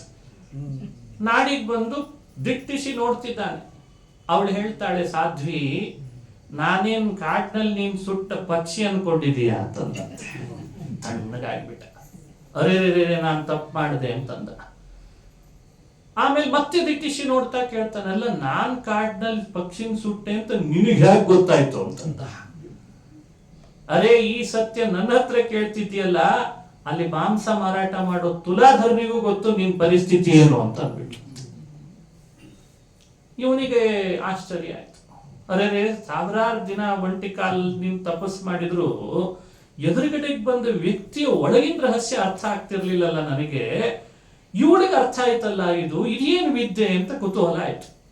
ಸುಮ್ಮನಿರ್ಲಿಲ್ಲ ಬ್ರಾಹ್ಮಣ. ಅವನ ಹತ್ರ ಹೋದ, ತುಲಾಧರನ ಹತ್ರ. ಅವನು ಹುಡುಕೊಂಡು ಅಂಗಡಿ ಕೇಳ್ಕೊಂಡು ಹೋಗ್ಬೇಕಲ್ಲ. ಸಾಮಾನ್ಯ ಬ್ರಾಹ್ಮಣರು ಆ ಥರದ ಏರಿಯಾಗಳಿಗೆ ಹೋಗೋದು ವಿರಳ ತಾನೆ. ಈ ಕಡೆ ಮछली ಮಾರ್ಕೆಟಿಗೆ ಹೋಗ್ತಾರೆ ಅಂದ್ರೆ ಎಷ್ಟು ಸಮಸ್ಯೆ ಇರ್ತದೆ ನೋಡಿದರೆ ಇಲ್ಲ, ರೈಲ್ವೆ ಸ್ಟೇಷನ್ ಹತ್ರ. ಉದಾಹರಣೆ ಕೊಟ್ಟೆ ಅಷ್ಟೇ. ಆದ್ರೆ ಅವ್ರು ಹಂಗೆ ಮಾಡಿರ್ತಾರೆ, ಇವರೇ ನಮ್ಮ ರೋಡ್ನಲ್ಲಿ ಹೋಗ್ಲಿ ಅಂತ ಹೇಳಿ ಮಾಡಿರ್ತಾರೆ ವ್ಯವಸ್ಥೆ ಅವರು ಕೂಡ ಕೆಲವೊಮ್ಮೆ. ಇವನು ಆ ಮಾಂಸದ ಏರಿಯಾಕ್ಕೆ ಹೇಗೆ ಹೋಗ್ಬೇಕು, ಮೂಗೆಲ್ಲ ಮುಚ್ಚಿಕೊಂಡು ಅಂತೂ ಕಷ್ಟಪಟ್ಟುಕೊಂಡು ಹೋಗ್ಬೇಕಾಯ್ತು. ದೂರ ಹತ್ರ ಹೋದ್ರೆ ಮತ್ತೆ ಮೈಲಿಗೆ ಇದು ಬೇರೆ, ಮೈಲಿಗೆ ಮಡಿ ಅನ್ನೋದು ಬಹಳ ಇದೆ. ಹಾಗಾಗಿ ದೂರದಲ್ಲೇ ನಿಂತುಕೊಂಡು ಒಂದ್ಸಲಿ ಹಡಿಕೆ ಹಾಕ್ತಾನೆ, ಮತ್ತೆ ನಿಲ್ತಾನೆ, ಹಡಿಕೆ ಹಾಕ್ತಾನೆ, ನಿಲ್ತಾನೆ. ಅವ ನೋಡಿದ್ರೆ ಇವನ್ ಬೇಗ ನೋಡುವಲ್ಲ. ತುಲಾಧರ ತಕ್ಕಡಿಗೆ ಹಾಕೋದು, ಮಾಂಸ ಇಡೋದು, ತೂಗೋದು, ತಕ್ಕಡಿಗೆ ಹಾಕೋದು, ಮಾಂಸ ಇಡೋದು, ಮಾರಾಟ ಮಾಡೋದು. ವ್ಯಾಪಾರಿಗಳೆಲ್ಲ ಕಡಿಮೆ ಆದ್ರು. ಆಮೇಲೆ ಒಂದ್ಸಲಿ ಹೀಗೆ ಅವನು ನೋಡ್ದ, ಇವನು ನೋಡ್ದ. ಬಾರೋ, ಯಾಕೆ ಅಲ್ಲಿ ನಿಂತ್ಕೊಂಡಿದ್ದಿ ಅಂದ. ಅದೇ ಆ ಮನೆಯೊಳಗಿರೋ ಹೆಣ್ಮಗಳು ಹೇಳ ಕಳಿಸಿದ್ಲು ಅಂತ ಬಂದಿದ್ದಾನೆ ಅಂತಂದ. ಇನ್ನೂ ತಣ್ಣಗಾಗ್ಬಿಟ್ಟ. ಅರೆ, ಇವನಿಗೆ ಯಾಕೆ ಗೊತ್ತಾಯ್ತಿದೆಲ್ಲ ಅಂತ. ಆಗ ಹೇಳ್ತಾನೆ, ಅಲ್ಲ ಬಂದಿದ್ದಿ ತಪಸ್ ಮಾಡಿ ಏನೋ ಸಿದ್ಧಿ ಪಡ್ಕೊಂಡ್ಬಿಡ್ತೇನೆ ಅಂತ ಹೇಳಿ ಒಂದು ಮಾತು ಹೇಳ್ತೇನೆ ಕೇಳು. ಮನುಷ್ಯ ಸಿದ್ಧಿ ಪಡ್ಲಿಕ್ಕೆ ಒಂಟಿ ಕಾಲ ಮೇಲೆ ತಪಸ್ ಮಾಡ್ತಾ ನಿಲ್ಲೋದಲ್ಲ. ಮನೆಯಲ್ಲಿ ವೃದ್ಧರಾದ ತಂದೆ ತಾಯಿಯಂದ್ರನ್ನು ಬಿಟ್ಟು ಬಂದಿದ್ದಿ, ಸೇವೆ ಮಾಡು, ತಾನಾಗಿ ಸಿದ್ಧಿ ಆಗ್ತದೆ ಅಂತ ಹೇಳಿ ಕಳಿಸಿದ್ದಂತೆ. ಯಾವ ವಯಸ್ಸಿನಲ್ಲಿ ಯಾವ ಕಾರ್ಯವನ್ನು ಮಾಡಿ ಯಾವ ವೃತ್ತಿಯನ್ನು ಅವಲಂಬಿಸಿ ಪ್ರಾಮಾಣಿಕತೆ ಮೆರಿಬೇಕೋ ಅದನ್ನು ಮಾಡದೆ ನಾನು ಕಾಡಿಗೆ ಹೋಗ್ತೀನಿ, ನದಿ ತೀರಕ್ಕೆ ಹೋಗ್ತೀನಿ, ಗುಡಿ ಗುಂಡಾರಕ್ಕೆ ಹೋಗ್ತೀನಿ ಅಂತಂದ್ರೆ ಏನ್ ಅರ್ಥ ಹೇಳಿ. ಈಗ ಯಾಕೆ ಈ ವಿಷಯಗಳನ್ನು ಮಹಾಭಾರತ ಹೇಳ್ತದೆ? ಈ ತುಲಾಧರ ಇದ್ದೋ ಇಲ್ಲೋ ಅಂತ ಕೇಳಬೇಡಿ. ಈಗ ಪ್ರಶ್ನೆ, ಆಚಾರ್ಯ ಆ ತುಲಾಧರನ ಅಡ್ರೆಸ್ ಕೊಡಿ, ನಾನು ಹೋಗಿ ಕೇಳ್ಕೊಂಡ್ ಬರ್ತೀನಿ ಅಂತ ಇಂಥವ್ರು ಜಾಸ್ತಿ. ಇದು ವ್ಯಾಸರ ಚರಿತ್ರೆ, ವ್ಯಾಸರ ಕೃತಿಗಳು. ಈಗಿನವರೇ ಇಟ್ ಸೀರಿಯಲ್ ತೆಗೆದು ನಮ್ಮನ್ನೆಲ್ಲ ಕಾಲಹರಣ ಮಾಡಿಸ್ತಾರೆ ಅಂದ್ರೆ ವೇದವ್ಯಾಸರು ಯಾವ ವ್ಯಕ್ತಿಯ ಮನಸ್ಥಿತಿಯನ್ನ ಯಾವಾಗ ಹ್ಯಾಕ್ ಟರ್ನ್ ಮಾಡ್ಬೇಕು ಅವ್ರಿಗೆ ಗೊತ್ತಿದೆ. ಹಾಗಾಗಿ ಆ ಚರಿತ್ರೆಗಳನ್ನ ಅವ್ರು ಹುಟ್ಟಿಸಿಯೂ ಹೇಳ್ತಾರೆ, ನಡೆದಿರ್ಲೇಬೇಕಿಲ್ಲ. ಅವಳಿಗೆ ಪತಿನೇ ದೈವ, ಹಾಗಾಗಿ ಅಲ್ಲೇ ಅವಳು ಪೂಜಿಸ್ತಾಳೆ, ಆರಾಧಿಸ್ತಾಳೆ ದೈವವನ್ನ. ಅವಳ ವೃತ್ತಿಯನ್ನು ಶ್ರದ್ಧೆಯಿಂದ, ಅವಳ ಧರ್ಮವನ್ನು ಶ್ರದ್ಧೆಯಿಂದ ಮಾಡ್ತಾ ಇದ್ದಾಳೆ. ಅದಕ್ಕೆ ಅವಳಿಗೆ ಎದುರುಗಡೆಗೆ ಬಂದಂತಹ ತಪಸ್ವಿಯ ರಹಸ್ಯವೂ ಅರ್ಥ ಆಗ್ಬಿಡ್ತಂತೆ. ತುಲಾಧರ ಅವನಿಗೆ ಹಿಡ್ಕೊಳ್ಳೋ ತಕ್ಕಡಿನೇ ಅವನಿಗೆ ಸಿದ್ಧಿಗಿರುವ ದೇವರ ಪೂಜೆಯ ತಾಣ. ಅಲ್ಲಿ ಸ್ವಲ್ಪವೂ ಮೋಸ ಮಾಡ್ತಿರ್ಲಿಲ್ಲ. ಆತ ಹೇಳ್ದ ಬಂದಂಥ ವಿಪ್ರನಿಗೆ, ನೋಡೋ ಈ ತಕ್ಕಡಿನೇ ನನ್ಗೆ ಸಿದ್ಧಿ ಕೊಡ್ತು ಅಂತನ್ನ. ಅದಕ್ಕೆ ಅವನ ಹೆಸರು ತುಲಾಧರ. ನಾನು ಬಂದವರಿಗೆ ಒಂದು ಗುಂಜಿ ಅಂತ ನಮ್ಮ ಕಡೆ ಹೇಳ್ತಾರಲ್ಲ, ಗುಂಜಿ ಅಂತ ಅರ್ಥಾನೆ ಅದಕ್ಕೆ. ತಕ್ಕಡಿಯಿಂದ ತೂಗುವಾಗ ಒಂದು ಗುಂಜಿಯಷ್ಟು ಮಾಂಸವನ್ನ ಸರಿದೂಗ್ತೇನೆ ಹೊರತು ಕಡಿಮೆನೂ ಕೊಡಲ್ಲ, ಜಾಸ್ತಿನೂ ಕೊಡಲ್ಲ. ಅದಕ್ಕೆ ನನಗೆ ಸಿದ್ಧಿ ಆಗಿದೆ ಅಂತ. ಇದು ಮನುಷ್ಯ ಕಲಿಬೇಕಾದ ಪಾಠ. ನಾವು ಮಾಡೋ ವೃತ್ತಿಗಳಲ್ಲಿ ಎಷ್ಟು ಪ್ರಾಮಾಣಿಕತೆ ಮೆರಿತೇವೆ, ಎಷ್ಟು ಶ್ರದ್ಧೆ ಮೆರಿತೇವೆ, ಅಲ್ಲಿ ದೇವರನ್ನು ಕಾಣ್ತೇವೆ ಅಂದ್ರೆ ಮುಂದಾಗೋದ್ರದ್ದೆಲ್ಲ ವಿವರಣೆ ಮೊದಲೇ ಕೊಟ್ಬಿಡ್ತಾನಂತೆ ಭಗವಂತ. ಹಾಗಾಗಿ ಸ್ವೇ ಸ್ವೇ ಕರ್ಮಣ್ಯಭಿರತಃ ಸಿದ್ಧಿಂ ವಿಂದತಿ ಮಾನವ. ಆ ವಯಸ್ಸಿಗೆ ತಕ್ಕ ಹಾಗೆ ವರ್ತಿಸ್ರಿ. ಭೋಗ ಬೇಡ ಅಂತ ಶಾಸ್ತ್ರ ಹೇಳಲಿಲ್ಲ, ನೀನು ಅಲ್ಲಿ ವಿಹಾರ ಮಾಡಬೇಡ ಅಂತ ಶಾಸ್ತ್ರ ನಮ್ಮನ್ನ ಕಣ್ಪಟ್ಟಿ ಕಟ್ಟಲಿಲ್ಲ. ಆದರೆ ಪ್ರಾಮಾಣಿಕತೆಯನ್ನು ಬಿಡಬೇಡ ಅನ್ನೋದು ಕಳಕಳಿ ಶಾಸ್ತ್ರಕ್ಕೆ. ಇದನ್ನೆಲ್ಲ ಅರ್ಥೈಸ್ಕೊಂಡ್ರೆ ಕೃಷ್ಣ ಮಾಡಿದಂತಹ ಕ್ಷೌರಿಕನ ಉದ್ಧಾರವು ಹಾಗೂ ಮುಂದೆ ಬಂದಂತಹ ಸುಧಾಮನ ಉದ್ಧಾರ ನಮಗೆಲ್ಲ ಎಷ್ಟು ದೊಡ್ಡ ಸಂದೇಶವನ್ನು ಕೊಡುತ್ತದೆ ಅಂತ ಚಿಂತನೆ ಮಾಡಬೇಕು. ನಿನ್ನೆ ಹೇಳಿದಂತೆ ಸುಧಾಮನ್ ಮನೆಗೆ ಕೃಷ್ಣ ಬಲರಾಮರೇ ಹೋದ್ರು. ತತಃ ಸುಧಾಮನೋ ಭವನಂ ಮಾಲಾಕಾರಸ್ಯ ಜಗ್ಮತುಹು. ಅವನಿಗೆ ಆ ಮಾಲಾಕಾರ ಮಾಲೆ ಮಾಡೋದ್ರಲ್ಲಿ ಅಷ್ಟು ಶ್ರದ್ಧೆ. ಭಗವತ್ಪಾದರು ತಾತ್ಪರ್ಯ ನಿರ್ಣಯದಲ್ಲಿ ಹೇಳ್ತಾರೆ, ಇವನಿಗೆ ಕೆಲಸ ಮೋಕ್ಷದಲ್ಲೂ ಮಾಲೆ ಮಾಡೋದೇ ಆಗಿತ್ತಂತೆ. ಇದು ಆಶ್ಚರ್ಯದ ಸಂಗತಿ. ಮೋಕ್ಷಕ್ಕೆ ಹೋದ್ರೂ ಇವನು ಮಾಲೆನೇ ಮಾಡ್ತಾನೆ, ದೇವರಿಗೆ ಅದನ್ನೇ ಅರ್ಪಣೆ ಮಾಡ್ತಾನಂತ. ಯಾಕೆ ಈ ವಿಷಯ ಹೇಳ್ತೇನೆ ಅಂದ್ರೆ, ಭಗವತ್ಪಾದರು ಒಂದು ಸಿದ್ಧಾಂತದಲ್ಲಿ ಹೇಳ್ತಾರೆ, ಇಲ್ಲಿ ಪ್ರವಚನವನ್ನೇ ಕಾಯಕ ಮಾಡಿಕೊಂಡವನು ಮುಕ್ತಿಗೆ ಹೋದ್ಮೇಲೂ ಪ್ರವಚನನೇ ಮಾಡ್ತಿರ್ತಾನಂತೆ. ಆದ್ರೆ ಇಲ್ಲಿ ಮಾಡೋದಕ್ಕೂ ಅಲ್ಲಿ ಮಾಡೋದಕ್ಕೂ ವ್ಯತ್ಯಾಸ ಇಷ್ಟೇ, ಇಲ್ಲಿ ಮಾಡುವಾಗ ಇನ್ನೂ ಸಾಧನದ ದಾರಿಯಲ್ಲಿ ಇರ್ತಾನೆ, ಅಲ್ಲಿ ಮಾಡಿದಾಗ ಅವನು ಸ್ವಭಾವವನ್ನೇ ವ್ಯಕ್ತ ಮಾಡ್ಕೊಂಡಿರ್ತಾನಂತೆ. ಇಲ್ಲಿ ಗಾಯನ ಮಾಡಿ ದೇವರನ್ನು ಆರಾಧಿಸೋನಿದ್ದಾನೆ, ಅವನು ಮೋಕ್ಷಕ್ಕೆ ಹೋದ್ರೂ ಗಾಯನನೇ ಮಾಡ್ತಿರ್ತಾನಂತೆ. ಅಂದ್ರೆ ಮೋಕ್ಷದಲ್ಲಿ ಬದಲಾವಣೆ ಏನು? ಹಾಗಾದ್ರೆ ಇಲ್ಲಿ ಗಾಯನ ಆಗುವಾಗ ಹೃದಯದ ದೇವರ ಸಾಕ್ಷಾತ್ಕಾರ ಇನ್ನೂ ಆಗಿಲ್ಲ, ಆಗ್ಲಿಕ್ಕೆ ಪ್ರೊಸೆಸ್ ನಡೆದಿರ್ತದೆ. ಮೋಕ್ಷಕ್ಕೆ ಹೋದ ಮೇಲೆ ಸಾಕ್ಷಾತ್ಕಾರ ಆಗಿ ದೇವರೊಟ್ಟಿಗೆ ಗಾನ ಮಾಡ್ತಿರ್ತಾನಂತೆ. ಇಲ್ಲಿ ಯಾಗ ಯಜ್ಞಗಳನ್ನು ಮಾಡುವ ಕಾಯಕವನ್ನು ಅವಲಂಬಿಸಿದ ವ್ಯಕ್ತಿ ಅದು ಸಾಧನದ ಹಂತ, ಅಲ್ಲಿ ಹೋದು ಯಾಗ ಯಜ್ಞಗಳನ್ನೇ ಮಾಡ್ತಾನಂತೆ ಮೋಕ್ಷದೊಳಗೆ. ಯುಜ್ಯತೆ ಯಜ್ಞಶೀಲೈ ಸ ಯಜ್ಞ ಪ್ರಾಜ್ಯ ಮಧ್ಯೆ ಪರಃ ಪ್ರೋಚ್ಯತೆ ಗೀಯತೆ ಗೇಯ ಕೀರ್ತಿ ಸುಗೀತೈ. ಗೀಯತೆ ಗೇಯ ಕೀರ್ತಿ ಸುಗೀತೈ. ಇಲ್ಲಿ ಗಾನ ಮಾಡುವವನ ಕಾಯಕ ಮೋಕ್ಷಕ್ಕೆ ಹೋದ ಮೇಲೂ ಅದೇ ವ್ಯಕ್ತ ಆಗಿ ಅಲ್ಲೂ ಗಾನ ಮಾಡ್ತಾ ಇರ್ತಾನಂತೆ. ವಿಧಬದ್ಧ ಸದಾ. ಆದ್ರೆ ಇಲ್ಲಿ ಮಾಡುವಾಗ ವಿಧಿಗೆ ಬದ್ಧರಾಗಿ ಮಾಡಬೇಕಾಗ್ತದೆ, ಮುಕ್ತಿಗೆ ಹೋದ್ಮೇಲೆ ಮಾತ್ರ ವಿಧಿಬದ್ಧತೆ ಇರಲ್ಲ ಅಂತ ವಿವರಣೆ ಕೊಡ್ತಾರೆ ಮೋಕ್ಷದ ಬಗ್ಗೆ. ಇದು ವೇದಾಂತ ಶಾಸ್ತ್ರ. ಇದಕ್ಕೆ ಅನುಗುಣವಾಗಿ ನಾವು ಮಾಲಾಕಾರನಿಗೆ ಮೋಕ್ಷ ಕೊಟ್ಟ ಕೃಷ್ಣ ಅಂದ್ರೆ ಇಲ್ಲಿ ಮಾಡ್ತಿದ್ದ ಮಾಲಾಕಾರದ ಬದುಕು ಮೋಕ್ಷಕ್ಕೆ ಹೋದ್ಮೇಲೂ ಮುಂದುವರಿತಂತೆ, ಆದ್ರೆ ಅಲ್ಲಿ ವಿಧಿಬದ್ಧತೆ ಇರಲಿಲ್ಲ ಅಂತ ಅನುಸಂಧಾನ ಮಾಡಿಸ್ತಾರೆ. ಹಾಗಾದ್ರೆ ಮೋಕ್ಷ ಅಂದ್ರೆ ಏನು? ನಮ್ಮ ಸ್ವಭಾವ ಸ್ವರೂಪಗಳ ಅಭಿವ್ಯಕ್ತಿಯನ್ನ ಕರೆದಿದ್ದಾರೆ ಭಗವತ್ಪಾದರು. ಅದರ ಅಭಿವ್ಯಕ್ತಿಗೆ ಅನುಗುಣವಾಗಿ ನಮ್ಮ ಇವತ್ತಿನ ಕಾಯಕಗಳನ್ನ ಶ್ರದ್ಧೆಯಿಂದ ಮಾಡ್ತಾ ಬಂದ್ರೆ ಕೃಷ್ಣ ನಮಗೆ ಅನುಗ್ರಹಿಸ್ತಾನೆ. ನಿನ್ನೆ ಬಂದ ಮತ್ತೊಂದು ಚರಿತ್ರೆ, ತ್ರಿವಕ್ರೆಯ ಕಥೆ ಪ್ರಾರಂಭ ಆಗಿತ್ತು. ಅಥೌರಜನ್ ರಾಜಪಥೇನ ಮಾಧವ ಸ್ತ್ರಿಯಂ ಗೃಹೀತಾಂಗ ವಿಲೇಪ ಭಾಜನಂ ವಿಲೋಕ್ಯ ಕುಬ್ಜಾಂ ಯುವತೀಂ ವರಾನನಾಂ ಪಪ್ರಚ್ಛಯಾಂತೀಂ ಪ್ರಹಸನ್ ರಸಪ್ರದಃ. ವಿಲೇಪ ಭಾಜನಂ ಗೃಹೀತಾಂಗ ವಿಲೇಪ ಭಾಜನಂ. ಅಂಗ ವಿಲೇಪ ಭಾಜನಂ ಅಂತದೆ ಭಾಗವತ. ಕಂಸನಿಗೆ ಭಾರಿ ಶೋಕಿ. ನಮ್ಮಲ್ಲಿ ಶೋಕಿ ಅಂತ ಶಬ್ದ ಆಡ್ತಾರೆ, ಕೇಳಿರ್ತೀವಿ ನಾವು ಅದನ್ನ. ಅಂದ್ರೆ ಎಲ್ಲೆಲ್ಲಿ ಪ್ರದೇಶಗಳಲ್ಲಿ ಹೊಸ ಹೊಸದ ಅನುಲೇಪನದ ವಸ್ತುಗಳು ಸಿಕ್ತಿದ್ವೋ ಅದನ್ನೆಲ್ಲ ತರಿಸಿದ್ನಂತ. ಏನೇನು ಸೆಂಟ್ಗಳನ್ನು ತರಿಸಿದ್ನೋ ಏನೋ ಭೂಪ. ಅಂಗವಿಲೇಪನ, ದೇಹಕ್ಕೆ ಹಚ್ಕೊಳ್ಬೇಕು, ಅಲಂಕಾರ ಮಾಡ್ಕೋಬೇಕು, ಎಲ್ಲರ ಮುಂದೆ ಮೆರಿಬೇಕು ಅಂತ. ಮೆರಿಬಾರ್ದು ಅಂತ ಶಾಸ್ತ್ರ ಹೇಳಲ್ಲ, ಅದೇ ಒಂದು ಖಯಾಲಿ, ಅದೇ ಒಂದು ವ್ಯಸನ ಆಗಬಾರ್ದು ಅಷ್ಟೆ.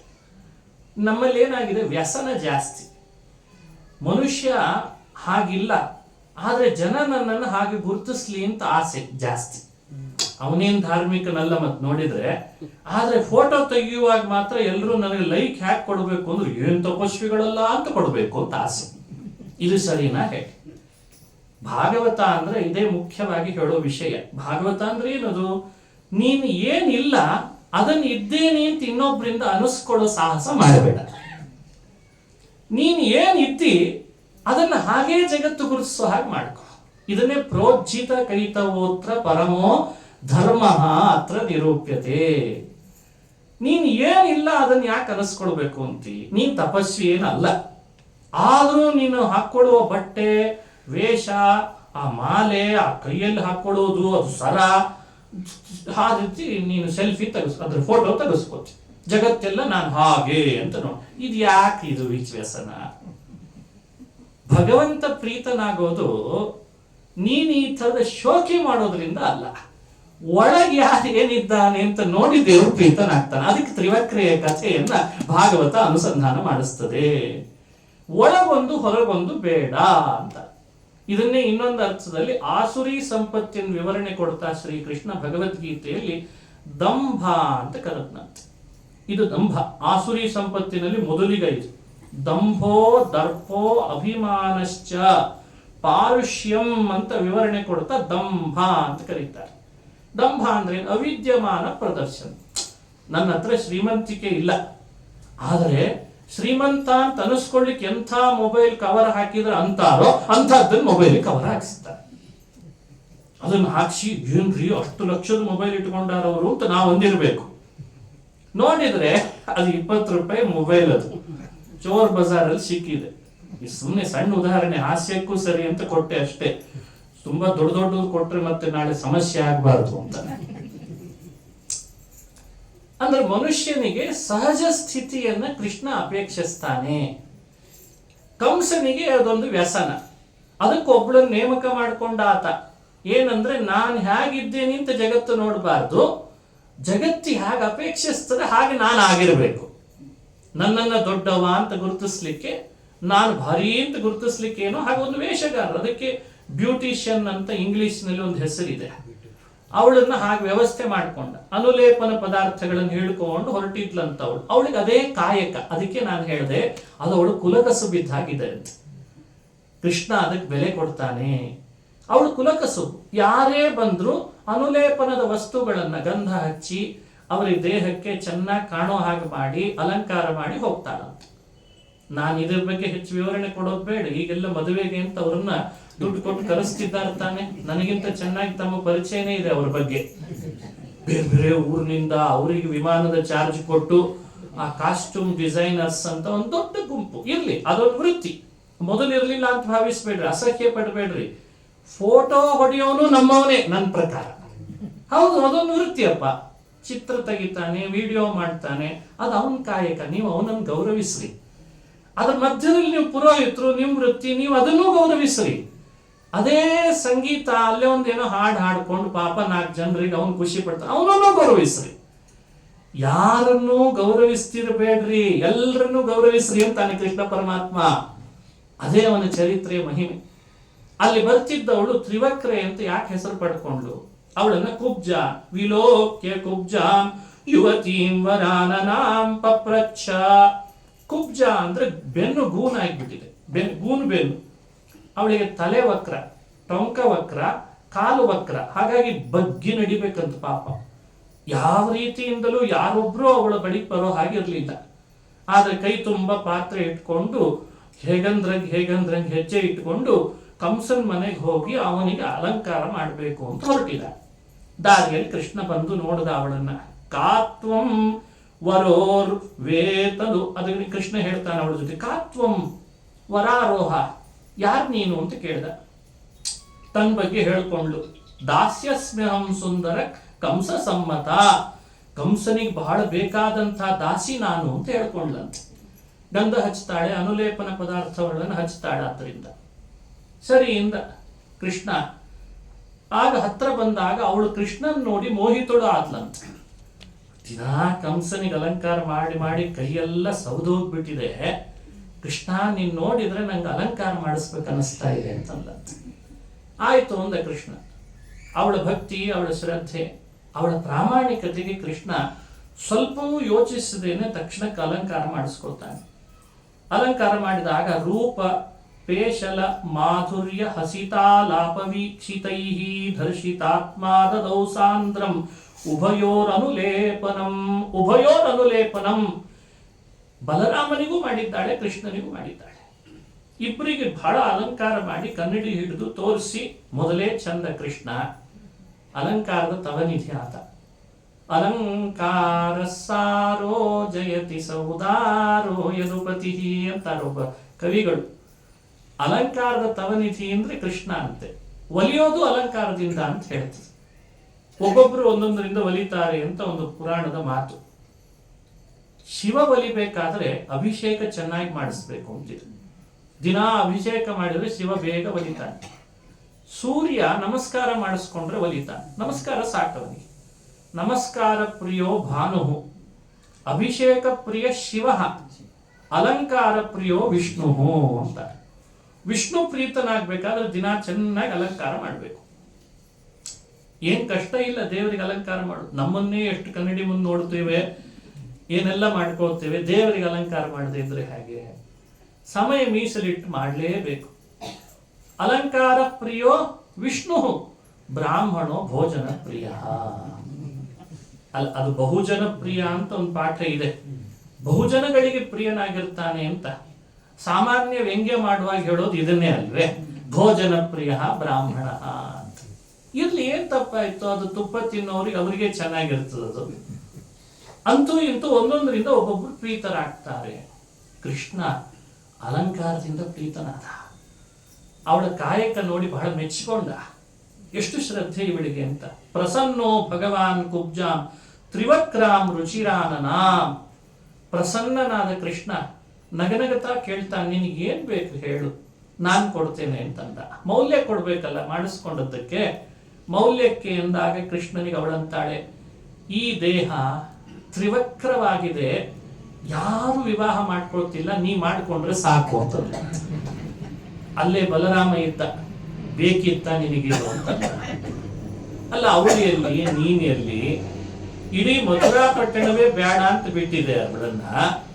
ನಿನ್ನನ್ನ ಈಗ ಅವಳು ಗಂಟು ಬಿಟ್ಟಿದ್ದಾಳೆ, ಏನ್ ಮಾಡ್ತಿ ಕೃಷ್ಣ ಅಂದ್ರೆ, ರುಜ್ವೀಂ ಕರ್ತುಂ ಮನಶ್ಚಕ್ರೆ ದರ್ಶಯನ್ ದರ್ಶನೇ ಫಲಂ. ಮಾಡಿದ ಪ್ರಾಮಾಣಿಕ ಸೇವೆಗೆ ಕೃಷ್ಣ ರುಜ್ವೀಂ ಕರ್ತುಂ ಮನಶ್ಚಕ್ರೆ. ಅರೆ, ದೇಹದಿಂದ ವಕ್ರಳಾದ್ರೆ ಏನಂತೆ, ಸರಿಪಡಿಸ್ಲಿಕ್ಕೆ ಬರ್ತದೆ ಅಂದ ಕೃಷ್ಣ. ರುಜ್ವೀಂ ಅಂದ್ರೆ ರುಜು ಅವಳನ್ನಾಗಿ ಮಾಡ್ತಾನೆ ಅಂದ್ರೆ ವಕ್ರಳಾದವಳನ್ನ ನೇರ ದೇಹದವಳನ್ನಾಗಿ ಮಾಡಬೇಕು ಅಂತ ಸಂಕಲ್ಪ ಮಾಡಿದ. ಸಂಕಲ್ಪ ಮಾಡಿ ಹತ್ರ ಕರೆದ. ಪದ್ಭ್ಯಾಮ್ ಆಕ್ರಮ್ಯ ಪ್ರಪದೆ. ಅವಳ ಪಾದದ ಮುಂಭಾಗದ ಮೇಲೆ ತನ್ನ ಪಾದವನ್ನು ಊರಿದ್ದಂತೆ. ಟೊಂಕಕ್ಕೆ ಕೈ ಹಾಕಿ ಎಳೆದ. ಗದ್ದದಿಂದ ಮೇಲೆ ಎತ್ತಿದ. ಅವಳು ರುಜುವಾಗಿ ಬಿಟ್ಲಂತೆ. ಎಲ್ಲೂ ವಕ್ರತೆ ಇಲ್ಲ, ಸ್ಫುರದ್ರೂಪಿಯಾಗಿ ಬಿಟ್ಲು. ಎಲ್ಲರನ್ನ ಅಲಂಕಾರ ಮಾಡಿ ಸ್ಫುರದ್ರೂಪರನ್ನು ಮಾಡೋ ನಿನ್ನನ್ನ ನಾನ್ ಹೇಗ್ ಮಾಡ್ತೇನೆ ನೋಡು ಅಂತ ಕೃಷ್ಣ ತನ್ನ ಅಘಟಿತ ಘಟನಾ ಶಕ್ತಿ ತೋರಿಸಿದ ಅಂತ ಭಾಗವತ ಹೇಳ್ತದೆ. ಪದ್ಭ್ಯಾಮ್ ಆಕ್ರಮ್ಯ ಪ್ರಪದೆ ದ್ವೆಂಗುಲ್ಯುತ್ತಾನ ಪಾಣಿನ ಪ್ರಗೃಹ್ಯ ಚುಬುಕೆ ಅಧ್ಯಾತ್ಮಂ ಉದನೀನಂ ಅಚ್ಯುತಃ ಅಂತ ಹೇಳಿದೆ. ಭಾರಿ ಅದ್ಭುತ ಈ ಕಥೆ, ಈ ಚರ್ಯೆ. ಹೀಗೆ ಕೃಷ್ಣ ಮಾಡಿದ್ದನ್ನು ನೋಡಿದ ಮೇಲೆ ಮಥುರೆಯ ರಾಜಬೀದಿಯಲ್ಲಿ ಕೆಲವರು ಯುವಕರು ಹೋಗ್ತಿದ್ರಂತೆ. ಮೊದಲೇ ಗೊತ್ತಿದ್ರೆ ನಾವೇ ಮಾಡ್ಕೊಳ್ತಿದ್ವಲ್ಲೋ ಇವಳನ್ನ ಅಂತ ಅನ್ಕೊಂಡ್ರಂತೆ. ಎಲ್ಲರೂ ಬಾಯಿ ಮೇಲೆ ಬೆರಳಿಟ್ಕೊಂಡ್ರು ಅಷ್ಟೇ. ಮನುಷ್ಯ ದೇಹ ನೋಡಿ ಆಕರ್ಷಿತನಾಗ್ತಾನೆ, ದೇಹ ನೋಡಿ ತಿರಸ್ಕಾರ ಮಾಡ್ತಾನೆ. ವಕ್ರತೆ ಇದ್ರೆ ಕೃಷ್ಣ ಇವಳನ್ನ ಹಾಗೆ ಸುಂದರಿಯನ್ನಾಗಿ ಮಾಡಿಬಿಟ್ಟ ಅನ್ನೋ ಚರಿತ್ರೆಯನ್ನ ಭಾಗವತ ಹೇಳ್ತದೆ. ಆಮೇಲೆ ಕೃಷ್ಣ ಅವಳಿಗೆ ಹೇಳ್ದ, ನಿನ್ನನ್ನ ಆಮೇಲೆ ವಿವಾಹ ಮಾಡ್ಕೊಳ್ತೇನೆ ಅಂತ.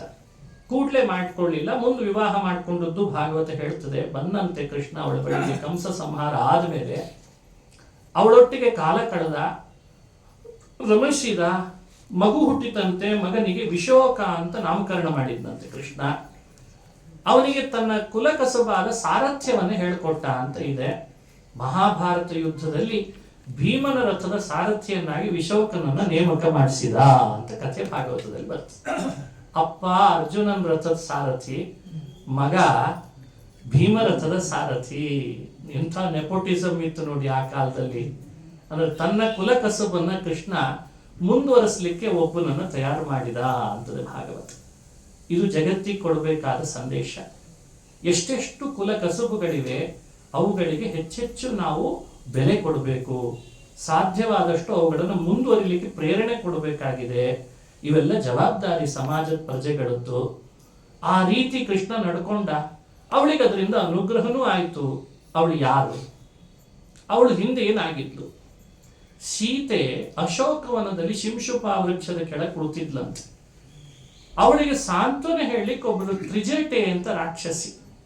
ಎಲ್ಲಾ ರಾಕ್ಷಸಿಯರು ಬೇರೆ ಬೇರೆ ಥರದಿಂದ ಇದ್ರೆ ಇವಳು ಮಾತ್ರ ಸೀತೆಯ ಬಗ್ಗೆ ಬಹಳ ಸಾಂತ್ವನ ಹೇಳ್ತಿದ್ಲಂತೆ. ಹಾಗಾಗಿ ಇವಳನ್ನ ತ್ರಿವಕ್ರೆಯನ್ನಾಗಿ ಹುಟ್ಟಿಸಿದ್ದಾನಂತೆ ದೇವರು. ಆ ತ್ರಿಜಟೆನೆ ತ್ರಿವಕ್ರೆಯಾಗಿ ಕೃಷ್ಣನ್ ಪಾದ ಸೇರೋ ಹಾಗಾಗಿದ್ದಾಳೆ ಅಂತ ಭಾಗವತ ಅನುಸಂಧಾನ ಮಾಡಿಸ್ತದೆ. ಇದು ಭಗವತ್ಪಾದರು ತಿಳಿಸಿದ ಅಂಶ. ಹೀಗೆ ಹಿಂದೆ ಮಾಡಿದ ಸೇವೆಗೆ ಕೃಷ್ಣನೇ ವಿವಾಹ ಮಾಡಿಕೊಂಡು ಅವಳ ಪತಿ ಅಂತ ಅನಿಸ್ಬೇಕಾಯ್ತು. ಈ ಚರಿತ್ರೆ ನಮಗೆ ಸಂದೇಶ ಏನು ಕೊಡ್ತದೆ? ಭಗವತ್ಪಾದರು ಈ ಚರಿತ್ರೆಯನ್ನು ನಿರ್ಣಯದಲ್ಲೂ ಹೇಳ್ತಾರೆ, ರಾಜರು ವರ್ಣನೆ ಮಾಡ್ತಾರೆ. ಈ ಗಂಧದಿಂದ ಅಲಂಕರಿಸೋದು ಅಂತ ಭಗವಂತನಿಗೆ ಏನಿದೆ, ದಿನಾ ದೇವರ ಪೂಜೆಯಲ್ಲಿರೋದೇ 16 ಉಪಚಾರಗಳು.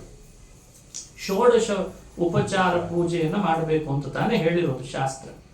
ಆ 16 ಉಪಚಾರಗಳಲ್ಲಿ ಒಂದು ಉಪಚಾರ ಗಂಧಾಲಂಕಾರ ಅಂತ. ಗಂಧಂ ಸಮರ್ಪಯಮೆ, ಅರ್ಘ್ಯ, ಪಾದ್ಯ, ಆಚಮನೀಯ ಅಂತ ಒಂದೊಂದು ಉಪಚಾರಗಳನ್ನು ಹೇಳ್ತಾ ಅದರಲ್ಲಿ ಗಂಧವೂ ಒಂದು ಉಪಚಾರ, ಮಾಡದೇ ಇರಬಾರ್ದು. ಅದಕ್ಕೆ ಇವಳು ಒಂದು ಉಪಚಾರ ಕೃಷ್ಣನಿಗೆ ಮಾಡಿದ್ದಕ್ಕೆ ಅವಳನ್ನೇ ತ್ರಿವಕ್ರತನ ದೂರ ಮಾಡಿ ತಾನೇ ತನ್ನ ಹೆಂಡತಿನ ಮಾಡಿಕೊಂಡು ಅನುಗ್ರಹಿಸಿದಾನೆ. ಇನ್ನು ನಾವು ದಿನಾ ಷೋಡಶ ಉಪಚಾರವನ್ನ ಶ್ರದ್ಧೆಯಿಂದ ಮಾಡಿದ್ರೆ ಭಗವಂತ ತಮ್ಮನ್ನ ತನ್ನ ಲೋಕದಲ್ಲಿ ಇಟ್ಕೊಳ್ಳದೆ ಇರ್ತಾನ ಅಂತ. ಹೀಗೆ ಷೋಡಶೋಪಚಾರ ಪೂಜೆ ದಿನಾ ನಡೆಸಲಿ ಕೃಷ್ಣನಿಗೆ ಅನ್ಲಿಕ್ಕೆ ಪ್ರೇರಣೆ ಈ ಚರಿತ್ರೆ ಅಂತ ಒಂದು ಸಂದೇಶ. ಎರಡನೇ ಸಂದೇಶ, ದೇವರಿಗೆ ಅಲಂಕಾರ ಮಾಡಿದ್ರೆ ಫಲ ಏನು? ಒಂದೊಂದು ಉಪಚಾರಕ್ಕೆ ಒಂದು ಫಲ ಹೇಳ್ತಾರೆ. ಧೂಪ ದಿನಾ ದೇವರಿಗೆ ಹಾಕಿದ್ರೆ ಏನಾಗ್ತದೆ? ದೀಪದಿಂದ ಲಾಭ ಏನು? ಧೂಪ ಇಲ್ಲದೆ ಮಾಡಿದ್ರೆ ಏನಾಗ್ತದೆ? ದೀಪ ಇಲ್ಲದೆ ಮಾಡಿದ್ರೆ ಏನಾಗ್ತದೆ ಅಂತ ಸ್ಮೃತಿ ಪ್ರಮಾಣಗಳು ಹೇಳ್ತಾರೆ. ಧೂಪಹೀನೇ ಮತಿಂ ಹಂತಿ, ದಿನ ಧೂಪ ದೇವರಿಗೆ ಮಾಡಲಿಲ್ಲ ಅಂದ್ರೆ ಬುದ್ಧಿ ಭ್ರಮಣ ಆಗ್ತದೆ. ಅದಕ್ಕೆ ದಿನಾ ಧೂಪ ಚೆನ್ನಾಗಿ ಭಗವಂತನಿಗೆ ಧೂಪಾರತಿ ಅಂತ ಹೇಳ್ತೇವಲ್ಲ, ಅದನ್ನು ನೈವೇದ್ಯಕ್ಕೆ ಪೂರ್ವದಲ್ಲಿ ಮಾಡಬೇಕು. ಅದರಿಂದ ಜಾಸ್ತಿ ಮನುಷ್ಯನಿಗೆ ಧೂಪಹೀನೇ ಶ್ರಿಯಂ ಹಂತಿ, ಮತಿಭ್ರಂತಿ ಅಲ್ಲ ಶ್ರಿಯಂ ಹಂತಿ, ಸಂಪತ್ತು ದೂರ ಆಗ್ತದೆ. ಹಾಗಾಗಿ ಸಂಪತ್ತು ಅಭಿವೃದ್ಧವಾಗಬೇಕಾದ್ರೆ ಮನೆಯಲ್ಲಿ ಧೂಪಾರತಿ ಮಾಡ್ಬೇಕಂತ. ದೀಪಹೀನೇ ಮತಿಭ್ರಮ ಅಂತ ಹೇಳಿದ್ದಾರೆ. ದಿನ ದೀಪ ದೇವರಿಗೆ ಹಚ್ಚದೆ ಹೋದ್ರೆ ನಿಧಾನಕ್ಕೆ ನಮ್ಮ ಮತಿಯಲ್ಲಿ ಭ್ರಮಣ ಶುರು ಆಗ್ಬಿಡ್ತದೆ. ಕೆಲವರಿಗೆ ವಯಸ್ಸಾಗ್ತಾ ಆಗ್ತಿರ್ತದಲ್ಲ, ದಿನ ದೇವರಿಗೆ ದೀಪ ಜಾಸ್ತಿ ಹಚ್ಚುವ ಪ್ರಯತ್ನ ಮಾಡ್ಬೇಕಂತ. ಅಲ್ಲ, ನಾವು ದಿನ ಈಗಲೂ ಹಚ್ತೇವೆ, ಯಾಕೆ ಸೋಲಾರ್ ಹಾಕ್ಸಿದೇವಲ್ಲ ಅಂತ. ಅದಕ್ಕೆ ಇನ್ನು ಕೆಲವರು UPS ಹಾಕ್ಸ್ಬಿಟ್ಟಿದ್ದೇವೆ, ಹಾಗಾಗಿ ಎಲ್ಲ ಆರ್ಟಿಫಿಷಿಯಲ್ ಆದ ಸರಗಳನ್ನು ಹಾಕಿಬಿಡ್ತೇವೆ. ಹಾಕ್ಲಿ, ಅದಿಲ್ಲ ಹಾಕ್ಲಿ, ನಾನು ಯಾವುದಕ್ಕೂ ವಿರೋಧಿಸ್ತೇನೆ ಅಂತ ಭಾವಿಸ್ತ, ಅವರವ್ರ ಶ್ರದ್ಧೆ ಅವರವರು. ಆದರೆ ಸಂಸ್ಕೃತವಾದ ಸುಸಂಸ್ಕೃತ ಪದ್ಧತಿ ಆಚಾರದಲ್ಲಿ ಏನು ಬಂದಿದೆ, ಆ ಎಣ್ಣೆ ಹಚ್ಚಿಯೋ ತುಪ್ಪ ಹಾಕಿಯೋ ಮಾಡೋದನ್ನು ಬಿಡಬಾರ್ದು. ಅದು ಮತಿಯನ್ನು ಮತ್ತಷ್ಟು ಪರಿಶುದ್ಧಗೊಳಿಸ್ತದೆ. ದೀಪ ಹಚ್ಚಿದಾಗೆ ಬುದ್ಧಿ ಶುದ್ಧ ಆಗ್ತದಂತೆ. ಹಾಗೆ ಗಂಧವನ್ನ ಭಗವಂತನಿಗೆ ಅರ್ಪಿಸಿದ್ರೆ ಏನ್ ಫಲ? ನಮ್ಮ ದೇಹದಲ್ಲಿ ವಕ್ರತೆ ಏನಿಲ್ಲ. ಇವತ್ತು ನಮ್ಮ ದೇಹ ಚೆನ್ನಾಗಿದೆ ಅನ್ಕೊಳ್ಳೋಣ, ಅವಳಿಗೆ ದೇಹದಲ್ಲಿ ಮಾತ್ರ ವಕ್ರತೆ, ಬುದ್ಧಿ ಚೆನ್ನಾಗಿತ್ತು ಅವಳಿಗೆ. ಸಮಸ್ಯೆ ಇರೋದು ಅಲ್ಲಿ ನೋಡಿ. ದೇವರು ಅವರಿಗೆ ದೇಹದ ವಕ್ರತೆಯನ್ನು ಪರಿಹರಿಸಿದ ಗಂಧ ಅಲಂಕಾರ ಮಾಡಿದ್ದಕ್ಕೆ. ನಾವು ಚೆನ್ನಾಗೇ ಇರೋ ದೇಹದಿಂದ ಗಂಧ ಅಲಂಕರಿಸಿದ್ರೆ ನಮ್ಮ ಬುದ್ಧಿಯಲ್ಲಿರೋ ವಕ್ರತೆಯನ್ನು ಪರಿಹಾರ ಮಾಡ್ತಾನೆ ಅಂತ ಅನುಸಂಧಾನ ಮಾಡಬೇಕು. ಹೀಗೆ ಬುದ್ಧಿ ವಕ್ರವಾಗಿದೆ ನೋಡಿ. ಯಾರನ್ನೂ ಸಹಿಸಲ್ಲ, ಇನ್ನೊಬ್ಬರಿಗೆ ಒಳ್ಳೆಯದು ಮಾಡಲ್ಲ, ಕೆಟ್ಟದ್ದು ಮಾಡದೇ ಇರೋದಿಲ್ಲ. ಇಷ್ಟು ವಕ್ರ ಆದ್ರೆ ಹೇಗೆ ಸಮಾಜದಲ್ಲಿ? ಅಲ್ಲ, ಸಾಧ್ಯವಾದ್ರೆ ಇನ್ನೊಬ್ರಿಗೆ ಒಳ್ಳೇದು ಮಾಡ್ಲಿಕ್ಕೆ ಆಗದಿದ್ರೆ ಬೇಡ, ಕೆಡಕಾದ್ರೂ ಮಾಡಬೇಡವಾ? ಅದು ಇಲ್ಲ, ಏನೇನೋ ದುರಾಲೋಚನೆ ಮತ್ತೊಬ್ಬರ ಬಗ್ಗೆ. ಆ ದುರಾಲೋಚನೆ ಹೋಗೋದು ಯಾವಾಗ? ಇವೆಲ್ಲ ವಕ್ರತೆ ಹೋಗ್ಬೇಕು, ಅಸೂಯೆ ಹೋಗ್ಬೇಕು, ಈರ್ಷೆ ಹೋಗ್ಬೇಕು, ಕಾಮ ಹೋಗ್ಬೇಕು, ಕ್ರೋಧ ಹೋಗ್ಬೇಕು. ಎಲ್ಲರೂ ಸಮಾಜದಲ್ಲಿ ಸುಖವಾಗಿ ಬಾಳಿ ಬದುಕಲಿ ಅಂತ ಅನ್ನೋದು ಒಳ್ಳೆ ಉದಾತ್ತ ಭಾವನೆ ಬರಬೇಕು ಯಾವಾಗ ನಮಗೆಲ್ಲ. ಈ ದೃಷ್ಟಿ ಇಟ್ಟುಕೊಂಡು ಭಗವಂತನಿಗೆ ಗಂಧಾಲಂಕಾರ, ಪುಷ್ಪಾಲಂಕಾರಗಳ ಉಪಚಾರ ನಡಿಲಿ, ನಮ್ಮ ಬುದ್ಧಿ ಮನಸ್ಸಿನ ವಕ್ರತೆ ದೂರ ಆಗ್ಲಿ ಅಂತ ಅನುಸಂಧಾನ ಮಾಡಿಸ್ತಾರೆ. ಹೀಗೆ ತ್ರಿವಕ್ರೆಯ ಉದ್ಧಾರದ ಚರಿತ್ರೆ. ಕರೇಣ ವಾಮೇನ ಸಲೀಲ ಮುದ್ರುತಂ, ರಾಜಬೀದಿಯಲ್ಲಿ ಮುಂದೆ ನಡ್ಕೊಂಡು ಬಂದ ಕೃಷ್ಣ. ಇವನು ಬಿಲ್ಲಿನ ಏರ್ಪಾಟ್ ಮಾಡಿದ್ದಂತೆ ಕಂಸ ಒಂದು ಕಡೆ. ಆ ಧನುಸ್ಸನ್ನ ಮುರಿಬೇಕು ಅಂತ ಹೇಳಿದ್ದ. ಕೃಷ್ಣ ಬಲರಾಮರು ಆ ಬಿಲ್ಲಿಟ್ಟಂತಹ ಜಾಗಕ್ಕೆ ಬಂದರು. ನೋಡಿದ್ದಂತೆ ಕೃಷ್ಣ, ಶಿವ ಕೊಟ್ಟ ಧನುಸ್ಸದು. ಇದೇನ್ ಧನುಸ್ಸು ಅಂತದ್ದು ಅಂದ ಕೃಷ್ಣ. ಎಡಗೈಯಲ್ಲಿ ಎತ್ತಿಬಿಟ್ನಂತೆ. ಅದನ್ನು ಭಾಗವತ ಹೇಳ್ತದೆ. ಕರೇಣ ವಾಮೇನ ಸಲೀಲ ಮುದ್ರತಂ ಸಜ್ಜಂಚ ಕೃತ್ವಾ ನಿಮಿಷೇಣ ಪಶ್ಯತಾ ನೃಣಾಂ ವಿಕೃಷ್ಯ ಪ್ರಭಭಂಜ ಮಧ್ಯತೋ ಯಥೇಕ್ಷುದಂಡುಂ ಮದಕರ್ಯುರು ಕ್ರಮಃ. ದೊಡ್ಡ ಆನೆ ಕಬ್ಬಿನ ಜಲ್ಲೆ ಕೈಗೆ ಸಿಕ್ಕರೆ, ಅಂದ್ರೆ ಸೊಂಡಿಲಿಗೆ ಸಿಕ್ಕರೆ ಏನಾಗ್ತದೆ ಹೇಳಿ. ಕ್ಷಣಾರ್ಧದಲ್ಲಿ ಮುರಿದು ಹೋಗ್ತದೆ. ಕೃಷ್ಣ ಬಾಲಮಲ್ಲ ಕೈಯಲ್ಲಿ ಬಿಲ್ಲನ್ನು ಹಿಡಿದ್ನಂತೆ. ಅದಕ್ಕೆ ಹಗ್ಗ ಕಟ್ಟುವಾಗಲೇ ಕೈಯಲ್ಲಿ ಹಿಡಿದು ಅದನ್ನು ಮುರಿದೇ ಬಿಟ್ಟಿದ್ದಾನೆ. ಕಬ್ಬಿನ ಜಲ್ಲೆ ಮುರಿದ ಹಾಗೆ. ಬಿಲ್ಲು ಯಾವಾಗ ಮುರಿತೋ ಅದರ ಶಬ್ದ ಬಂತಲ್ಲ, ಧನುಷೋ ಭಜ್ಯಮಾನಸ್ಯ ಶಬ್ದ ಕಂ ರೋದಸೀ ದಿಶಃ. ಎಲ್ಲೆಡೆ ವ್ಯಾಪಿಸಿತಂತ ಆ ಶಬ್ದ ಕಂಸನ ಹೃದಯವನ್ನೇ ಭೇದಿಸಿದ ಹಾಗಾಗಿತ್ತಂತೆ. ಏನೋ ನನಗೆ ಆಪತ್ತು ಬಂತು ಅಂತ ಅನ್ಕೊಂಡ. ಹೀಗೆ ಧನುರ್ಭಂಗ ಮಾಡಿದ ಕ್ಷಣವನ್ನ ಭಾಗವತ ಅನುಸಂಧಾನ ಮಾಡಿಸ್ತದೆ. ಏನಿದ್ರ ಸಂದೇಶ? ಶಿವ ಕೊಟ್ಟ ಧನುಸ್ಸು ಅಂತ ಭಗವತ್ಪಾದರು ಹೇಳಿದ್ದಾರೆ. ಕಂಸ ಅದನ್ನು ತಂದಿಟ್ಟಿದ್ದ. ಸೂಚನೆನೂ ಆಯ್ತವನಿಗೆ, ಯಾರು ಧನುಸ್ಸನ್ನು ಭಂಗ ಮಾಡ್ತಾರೆ ನಿನ್ನನ್ನು ಅವರು ಮುಂದೆ ಸಂಹಾರ ಮಾಡ್ತಾರೆ ಅಂತ ಇರ್ತವನಿಗೆ. ಇದು ನಮಗ್ ಕೊಟ್ಟ ತಿಳುವಳಿಕೆ ಏನಿಲ್ಲಿ. ಶಿವ ಕೊಟ್ಟದ್ದು ಅಂದ್ರೆ ಅದು ಅಹಂಕಾರದ ಪ್ರತೀಕ. ಶ್ರೀಕೃಷ್ಣ ಮಾಡಿದ ಈ ಚರಿತ್ರೆಯನ್ನು ಯಾರು ಶ್ರವಣ ಮಾಡ್ತಾರೆ, ಮನಸ್ಸಿನಲ್ಲಿರೋ ವಕ್ರತೆ ಹೋಗ್ತದೆ. ಸೈರಂಧ್ರಿಯ ಕಥೆ ಕೇಳಿದಾಗ ಈ ಧನುರ್ಭಂಗದ ಕಥೆ ಕೇಳೋದ್ರಿಂದ ಮನಸ್ಸಿನಲ್ಲಿ ಸೇರ್ಕೊಳ್ಳೋ ಅಹಂಕಾರ ದೂರ ಆಗ್ತದೆ, ಅಹಂಕಾರದ ಬಿಲ್ಲು ಮುರಿತದೆ ಅನ್ನೋ ಸಂದೇಶವನ್ನ ಭಾಗವತ ಚಿಂತನೆ ಮಾಡಿಸ್ತದೆ. ಇಷ್ಟಾದ ಮೇಲೆ ಇನ್ನು ಚಾಣೂರ, ಮುಷ್ಟಿಕ ಹಾಗೂ ಕುವಲಯಾಪೀಡ, ಅಂಬಷ್ಠ ಇವರನ್ನೆಲ್ಲ ಆತ ಕೂಡ ಹಾಕಿ, ಅಂದ್ರೆ ಅವನು ಸಾಕಿದ್ದ. ಕುವಲಯಾಪೀಡ ಅಂತ ಒಂದು ಆನೆ, ಎಲ್ಲ ಆನೆಗಳಿಗಿಂತ ಬಲಿಷ್ಠ ಅಂತದ್ದು. ಆನೆನೇ ಬಲಿಷ್ಠ, ಇದ್ದುದ್ರಲ್ಲೇ ಭಾರಿ ಬಲಿಷ್ಠ ಆನೆ ಅಂತ. ಅದನ್ನು ಸಾಕ್ಲಿಕ್ಕೆ ಒಬ್ಬ ಇದ್ದ, ಅವನು ಅಂಬಷ್ಠ. ಇವರಿಬ್ಬರನ್ನ ಕಂಸ ತಾನು ಸಾಕೊಂಡು ಇಟ್ಕೊಂಡಿದ್ದ. ತನ್ನ ಮಥುರೆಯ ಮೇಲೆ ಯಾರಾದರೂ ಆಕ್ರಮಿಸುವ ಹಾಗಾದ್ರೆ ಅವರನ್ನು ಮೊದಲು ಕಳಿಸಿ ಅವರನ್ನು ಕೊಲ್ಲಿಸ್ತಿದ್ನಂತೆ. ಇಲ್ಲೂ ಹಾಗೆ ಕೃಷ್ಣ ಬಲರಾಮರನ್ನ ಅಂಬಷ್ಠ ಕೋಲೆಯಾಪೀಡ ಕಳಿಸಿ. ಅಂಬಷ್ಠ ಅಂದ್ರೆ ಆ ಆನೆಯನ್ನ ಸಾಕ್ತಿರ್ತಾರ ಮಾವುತ, ಅವನಿಗೆ ಸಂಸ್ಕೃತದಲ್ಲಿ ಅಂಬಷ್ಠ ಅಂತ ಕರೀತಾರೆ. ಸಂಸ್ಕೃತದ ಈ ಶಬ್ದವನ್ನು ವಾದರಾಜರು ಈ ಅರ್ಥದಲ್ಲಿ ಬಳಸ್ತಾರೆ. ಕುವಲಯ ಪೀಡ. ಯಾಕದಕ್ಕೆ ಆ ಹೆಸರು ಬಂತು ಅಂತ ಅವ್ರು ಹೇಳೋದು. ಸಂಸ್ಕೃತದಲ್ಲಿ ಕು ಅಂದ್ರೆ ಭೂಮಿ, ಕುವಲಯ ಅಂದ್ರೆ ಭೂವಲಯ ಅಂತ ಅವರು ಅರ್ಥ ಮಾಡಿದ್ರು. ಇದು ಆನೆ ನಡಿತಾ ನಡಿತಾ ಬಂದ ಹಾಗೆ ಭೂಮಿಗೆ ಬಹಳ ಪೀಡೆ ಆಗ್ತಿತ್ತಂತೆ. ಅದಕ್ಕೆ ಇದರ ಹೆಸರೇ ಕುವಲಯ ಪೀಡ ಅಂತ ಇತ್ತಂತೆ. ಭೂವಲಯದಲ್ಲಿ ಎಲ್ಲಿ ನೋಡಿದ್ರೂ ಪೀಡೆ ಉಂಟು ಮಾಡ್ತಿತ್ತಾದ್ರಿಂದ ಈ ಆನೆಗೆ ಕುವಲಯ ಪೀಡ ಅಂತ ಹೆಸರು. ಇದನ್ನ ಕೃಷ್ಣ ಎದುರುಗಡೆಗೆ ಬರ್ತಿದೆ, ತಾನು ಮಲ್ಲರ ಯುದ್ಧಕ್ಕೆ ಹೋಗ್ಬೇಕು, ರಂಗ ಪ್ರವೇಶಕ್ಕೆ ಪೂರ್ವ ದ್ವಾರದಲ್ಲೇ ನಿಲ್ಲಿಸಿದ್ನಂತ. ಎಲ್ರಿಗೂ ಒಳಗೆ ಬಿಟ್ಬಿಡು, ಇವರಿಬ್ರನ್ನ ಬೇಡಬೇಡ ಅಂತ ಮೊದಲೇ ಫೋಟೋ ತೋರಿಸಿ ಹೇಳಿಟ್ಟಿದ್ದ ಕಂಸ. ಎಲ್ರು ಒಳಗೆ ಹೋಗಿದ್ರು, ಇವನು ಒಳಗೆ ಹೋಗ್ಬೇಕು ಅಂದ್ರೆ ಬಂತು, ಎದುರುಗಡೆ ಬಂತು. ಆಗ ಕೃಷ್ಣರಾಮರು ರಂಗ ಪ್ರವೇಶದ ಮುನ್ನ ಬಂದು ನಿಂತದ್ದಕ್ಕೆ ಕರೀಂದ್ರ ಸ್ತಮಭಿದೃತ್ಯ ಕರೇಣ ತರಸಾಗ್ರಹೀತ್. ಸೊಂಡಿಲ್ ತಗೊಂಡು ಕೃಷ್ಣನನ್ನ ತಳ್ಳಿಕ್ಕೆ ಬಂತಂತ. ಕೃಷ್ಣ ಅದೇ ಸೊಂಡಿಲ್ ಮೇಲೆ ಕಾಲಿಟ್ಟು ಹಾರಿ ಅದರ ಕುಂಭಸ್ಥಳದ ಮೇಲೆ ಕುಳಿತು ಅಲ್ಲಿದ್ದ ಅಂಬಷ್ಟನನ್ನ ಕೆಳಗೆ ತಳ್ಳಿ ಕೈ ಮುಷ್ಟಿ ಮಾಡಿ ಒಂದು ಗುದ್ದಿದ್ದಂತೆ ಆ ಆನೆ ಸತ್ತೇ ಹೋಯಿತು. ಒಳಗೊಬ್ಬ ರಾಕ್ಷಸ ಇದ್ದ, ಅವನು ಸತ್ತೋದ ಅಂತ ಕಥೆ ವಾದರಾಜರು ಚಮತ್ಕಾರ ಮಾಡಿ ಹೇಳ್ತಾರೆ.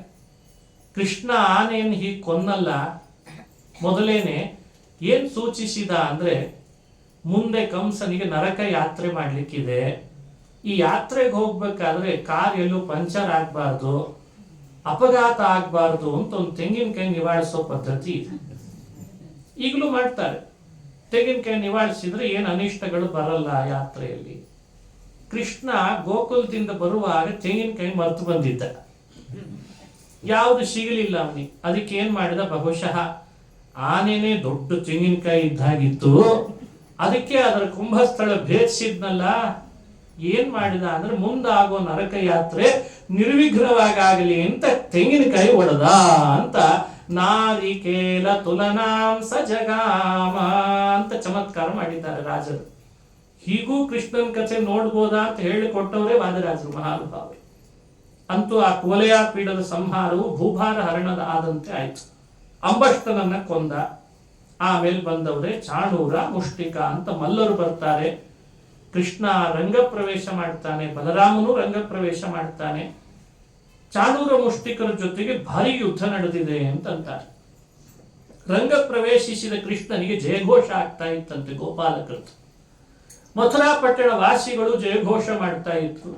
ಎಲ್ಲೆಡೆ ಶಬ್ದ ಚೆನ್ನಾಗಿ ಆವೃತ ಆಗಿತ್ತು. ಕೃಷ್ಣ ಹ್ಯಾಕ್ ಕಾಣಿಸ್ತಿದ್ದ ಅದನ್ನ ಭಾಗವತ ಹೇಳ್ತದೆ. ಮಲ್ಲಾನಾಂ ಅಶನಿರ್ನೃಣಾಂ ನರವರಹ ಸ್ತ್ರೀಣಾಂ ಸ್ಮರೋ ಮೂರ್ತಿಮಾನ್ ಗೋಪಾನಾಂ ಸ್ವಜನೋ ಸತಾಂ ಕ್ಷಿತಿಭುಜಾಂ ಶಾಸ್ತಾ ಸ್ವಪಿತ್ರೋ ಶಿಶುಃ ಮೃತ್ಯುರ್ಭೋಜಪತೇರ್ವಿರಾಡ ವಿದುಷಾಂ ತತ್ವಂ ಪರಂ ಯೋಗಿನಾಂ ವೃಷ್ಣೀನಾಂ ಪರದೇವತೇತಿ ವಿದಿತೋ ರಂಗಂ ಗತಃ ಸಾಗ್ರಜಃ. ಮಲ್ಲಾನಾಂ ಅಶನಿಹಿ, ರಂಗ ಪ್ರವೇಶ ಮಾಡ್ತಿದ್ದ ಕೃಷ್ಣನನ್ನು ನೋಡಿ ಅಲ್ಲಿದ್ದಂಥ ಮಲ್ಲರು ಭಾರಿ ಭಾರಿ ಜಟ್ಟಿಗಳಿದ್ದರಲ್ಲ, ಕೃಷ್ಣನ್ ನೋಡಿ ಅನ್ಕೊಳ್ತಿದ್ರು ಏನು ವಜ್ರಾಯುಧ ಇದ್ದಾಗಿದ್ದಾನಲ್ಲ ಅಂತ ಅನಿಸ್ತಿತ್ತಂತ. ಅಶನಿ ಅಂದ್ರೆ ವಜ್ರಾಯುಧ, ಅಷ್ಟು ಗಟ್ಟಿಮುಟ್ಟಾದ ಆಯುಧ ಕಂಡ ಕಾಣಿಸಿದ. ಸ್ತ್ರೀಣಾಂ ಸ್ಮರೋ, ಎಷ್ಟೋ ಸ್ತ್ರೀಯರು ಕೂತಿದ್ರು ಆ ರಂಗದ ಸುತ್ತಲೂ ನೋಡ್ಲಿಕ್ಕೆ ವೀಕ್ಷಕರಾಗಿ. ಅವರಿಗೆಲ್ಲ ಕೃಷ್ಣ ಮನ್ಮಥ ಕಂಡ ಕಾಣಿಸಿದ್ದಂತೆ, ಏನ್ ಚೆನ್ನಾಗಿದ್ದಾನಲ್ಲ ಅಂತ. ಗೋಪಾನಾಂ ಸ್ವಜನೋ ಸತಾಂ, ಗೋಪಾಲಕರು ಬಂದಿದ್ರು. ಕೃಷ್ಣ ಯುದ್ಧ ಮಾಡ್ತಾನೆ, ಇವತ್ತು ನೋಡ್ಬೇಕು, ಅವನಿಗೆ ಜಯಘೋಷ ಮಾಡಬೇಕು, ನಾವು ಕರತಾಡನ ಮಾಡಬೇಕು ಅಂತ. ಅವರಿಗೆಲ್ಲ ಕೃಷ್ಣ ನಮ್ಮವ ನಮ್ಮವ ಅಂತ ಸ್ವಜನನಾಗಿ ಕಂಡ. ಅಸತಾಂ ಕ್ಷಿತಿಭುಜಾಂ ಶಾಸ್ತಾ, ಎಷ್ಟೋ ಸಾಮಂತ ರಾಜರನ್ನು ಕಳಿಸಿದ್ದಂತೆ ಕಂಸ, ನೀವು ಬರ್ರಿ ನಮ್ಮಲ್ಲಿ ಒಂದು ಯುದ್ಧ ಇದೆ ಅಂತ. ಅವರು ಅಲ್ಲಲ್ಲಿ ಆಸನದ ಮೇಲೆ ಸುತ್ತಲೂ ಕೂತವರು ಕೃಷ್ಣನ್ ನೋಡ್ತಿದ್ರೆ ಕೃಷ್ಣ ದಿಟ್ಟಿಸಿ ಅವರನ್ನು ನೋಡಿ ನಿಮಗೆಲ್ಲ ತಕ್ಕ ಶಾಸ್ತಿ ಮಾಡ್ತೀನಿ ಅಂತ ಶಾಸಕನಾಗಿ ಕಂಡ ಅಂತ. ಅಸತಾಂ ಕ್ಷಿತಿಭುಜಾಂ ಶಾಸ್ತಾ ಸ್ವಪಿತ್ರೋ ಶಿಶುಃ, ತನ್ನ ತಂದೆ ತಾಯಂದ್ರು ಅಲ್ಲಿ ನಂದಗೋಪ ವಸುದೇವನಿಗೂ ನೋಡೋ ಅವಕಾಶ ಮಾಡಿದ್ದಂತೆ ಕೃಷ್ಣ. ಆ ಕಂಸ ಅವರಿಗೆಲ್ಲ ಏನೇ ಆಗ್ಲಿ ನಮ್ ಕೂಸಲ್ಲ ಇದು ಅಂತ ಅವ್ರು ಕಾಣ್ತಾ ಇದ್ರಂತ. ಹಾಗೆ ಮೃತ್ಯುರ್ಭೋಜಪತೇರ್ ವಿರಾಡ ವಿದುಷಾಂ, ಭೋಜಪತೇರ್ ಮೃತ್ಯು. ಭೋಜಪತಿ ಅಂದ್ರೆ ಭೋಜ ಅಂತ ಒಬ್ಬ ಯಾದವರಲ್ಲಿ ರಾಜ, ಅವರ ಪತಿ ಅಂದ್ರೆ ಕಂಸ. ಆ ಕಂಸನಿಗೆ ಕೃಷ್ಣ ಬರ್ತಿರ್ಲಿಕ್ಕೇನೆ ನನ್ನ ಮೃತ್ಯು ಬಂತಲ್ಲೇನೋ ಅಂತ ಅನಿಸಿತ್ತಂತ ಮೊದಲೇನೆ ಅವನಿಗೆ. ಹೀಗೆ ಅವನಿಗೆ ಅನಿಸಿದೆ. ಯೋಗಿಗಳಿಗೆಲ್ಲ ತತ್ವದಂತೆ ಕಂಡಿದ್ದಾನೆ ಕೃಷ್ಣ, ಪರತತ್ವ ಪರದೈವ ಅಂತ. ಯಾದವರಿಗೆಲ್ಲ ಪರದೇವತೆಯಾಗಿ ಕಂಡಿದ್ದಾನೆ. ಅಂಥ ಕೃಷ್ಣ ರಂಗಪ್ರವೇಶ ಮಾಡಿದ ಅಣ್ಣನೊಟ್ಟಿಗೆ ಅಂತ ಭಾಗವತ ಹೇಳ್ತದೆ. ರಂಗಪ್ರವೇಶ ಮಾಡಿದ ಕೂಡಲೇ ಚಾಣೂರ ಮುಷ್ಟಿಕರು ಬಂದರು. ಯುದ್ಧದಲ್ಲಿ ಚಾಣೂರ, ಶ್ರೀಕೃಷ್ಣ, ಮುಷ್ಟಿಕ, ಬಲರಾಮ ಯುದ್ಧ ಪ್ರಾರಂಭ ಮಾಡಿದ್ರು. ಸ್ವಲ್ಪ ಹೊತ್ತು ಯುದ್ಧ ಮಾಡಿ ಇನ್ನು ಬಹಳ ಸಮಯ ತಗೊಳ್ಳೋದು ಬೇಡ ಅಂತ ಮುಷ್ಟಿಯ ಏಟ್ನಿಂದ ಇಬ್ರು ಕೊಂದರಂತೆ. ಮೊದಲು ಚಾಣೂರನನ್ನ, ಆಮೇಲೆ ಮುಷ್ಟಿಕನನ್ನ ಕೊಂದ ಮೇಲೆ ದೇವತೆಗಳು ಪುಷ್ಪವೃಷ್ಟಿ ಸುರಿಸಿದ್ರು, ದುಂದುಭಿಗಳನ್ನು ಮೊಳಗಿದ್ರು. ಇನ್ನು ಕೆಲವು ಮಂತ್ರಿ ಪುತ್ರರನ್ನು ಕಳಿಸಿದ, ಅವ್ರನ್ನೂ ಕೊಂದ ಕೃಷ್ಣ. ಮಂಚದ ಮೇಲೆ ಕಂಸ ಕೂತಿದ್ದಾನೆ, ಇನ್ನು ಅವನ್ ಸರದಿ ಬಂದಿದೆ. ಮಂಚಸ್ಥಂ ಮಾತುಳಂ ಕಂಸಂ ಅಂತಾರೆ. ಬಹಳ ಎತ್ತರದ ಮಂಚದಲ್ಲಿ ಕೂತಂತ ಕಂಸನನ್ನ ಹಾರಿ ಅವನ್ ಕೊಲ್ಲಬೇಕು ಅಂತ ಕೃಷ್ಣ ಅಲ್ಲಿಗೆ ಬಂದ. ಅವ ಖಡ್ಗ ತೆಗೆದು ಗಿಡಗದಂತೆ ಕೃಷ್ಣನ ಮೇಲೆ ಹಾರ್ತಾನೆ. ಇಬ್ಬರಲ್ಲಿ ಯುದ್ಧ ನಡೀತದೆ. ದೇವತೆಗಳೇ ಬಂದು ನಿಂತಿದ್ರಂತೆ ಕಂಸ ಕೃಷ್ಣನ ಯುದ್ಧ ನೋಡ್ಲಿಕ್ಕೆ. ಘೋರವಾಯ್ತು ಯುದ್ಧ. ಖಡ್ಗ ಹಿಡಿದು ಕಂಸ ಯುದ್ಧ ಮಾಡ್ತಾನೆ, ಕೃಷ್ಣ ಅವನನ್ನ ನಿರಾಯುಧನಾಗಿ ಯುದ್ಧ ಮಾಡ್ತಾನೆ. ಗೆದ್ದ ಮೇಲೆ ಅವನನ್ನು ಕೊಂದ ಅಂತ ಕಥೆ ಭಾಗವತದಲ್ಲಿ ಬರ್ತದೆ. ನಾಳೆ ಮಂಗಳದ ಸಮಯದಲ್ಲಿ ಕಂಸ ಸಂಹಾರ ಆಯಿತು ಹೇಗೆ, ಕೃಷ್ಣ ಉಪನಯನ ಹೇಗೆ ಮಾಡಿಸ್ಕೊಂಡ, ಗುರುಕುಲ ವಾಸ ಹೇಗೆ ಮಾಡಿದ, ಇಷ್ಟು ಚರಿತ್ರೆ ಪೂರ್ವಾರ್ಥದಲ್ಲಿ ಬಂದದ್ದನ್ನ ನಾಳೆ ನೋಡಿ ಮುಕ್ತಾಯ ಮಾಡೋಣ. ಯಾವ ಒಂದು ಪೂರ್ವಾರ್ಥದಲ್ಲಿ ಬಂದದ್ದನ್ನ ಕಥೆಗಳು ಬಿಡಬಾರ್ದು, ಅವುಗಳ ಸಂದೇಶ ತತ್ವಗಳನ್ನು ತಿಳಿಸ್ಬೇಕು ಅನ್ನೋ ಪ್ರಯತ್ನ ಪಟ್ಟು ಈ ಉಪನ್ಯಾಸ ಮಾಡಿದ್ದಿದೆ. ನಾಳೆಗೆ ಇದನ್ನು ಮುಕ್ತಾಯ ಮಾಡೋಣ ಅಂತ ಹೇಳ್ತಾ ಕೃಷ್ಣ ಅರ್ಪಣಮಸ್ತು. ಹರಯೇ ನಮಃ, ಹರಯೇ ನಮಃ. ಆಯ್ತು 6 ಗಂಟೆಯಿಂದ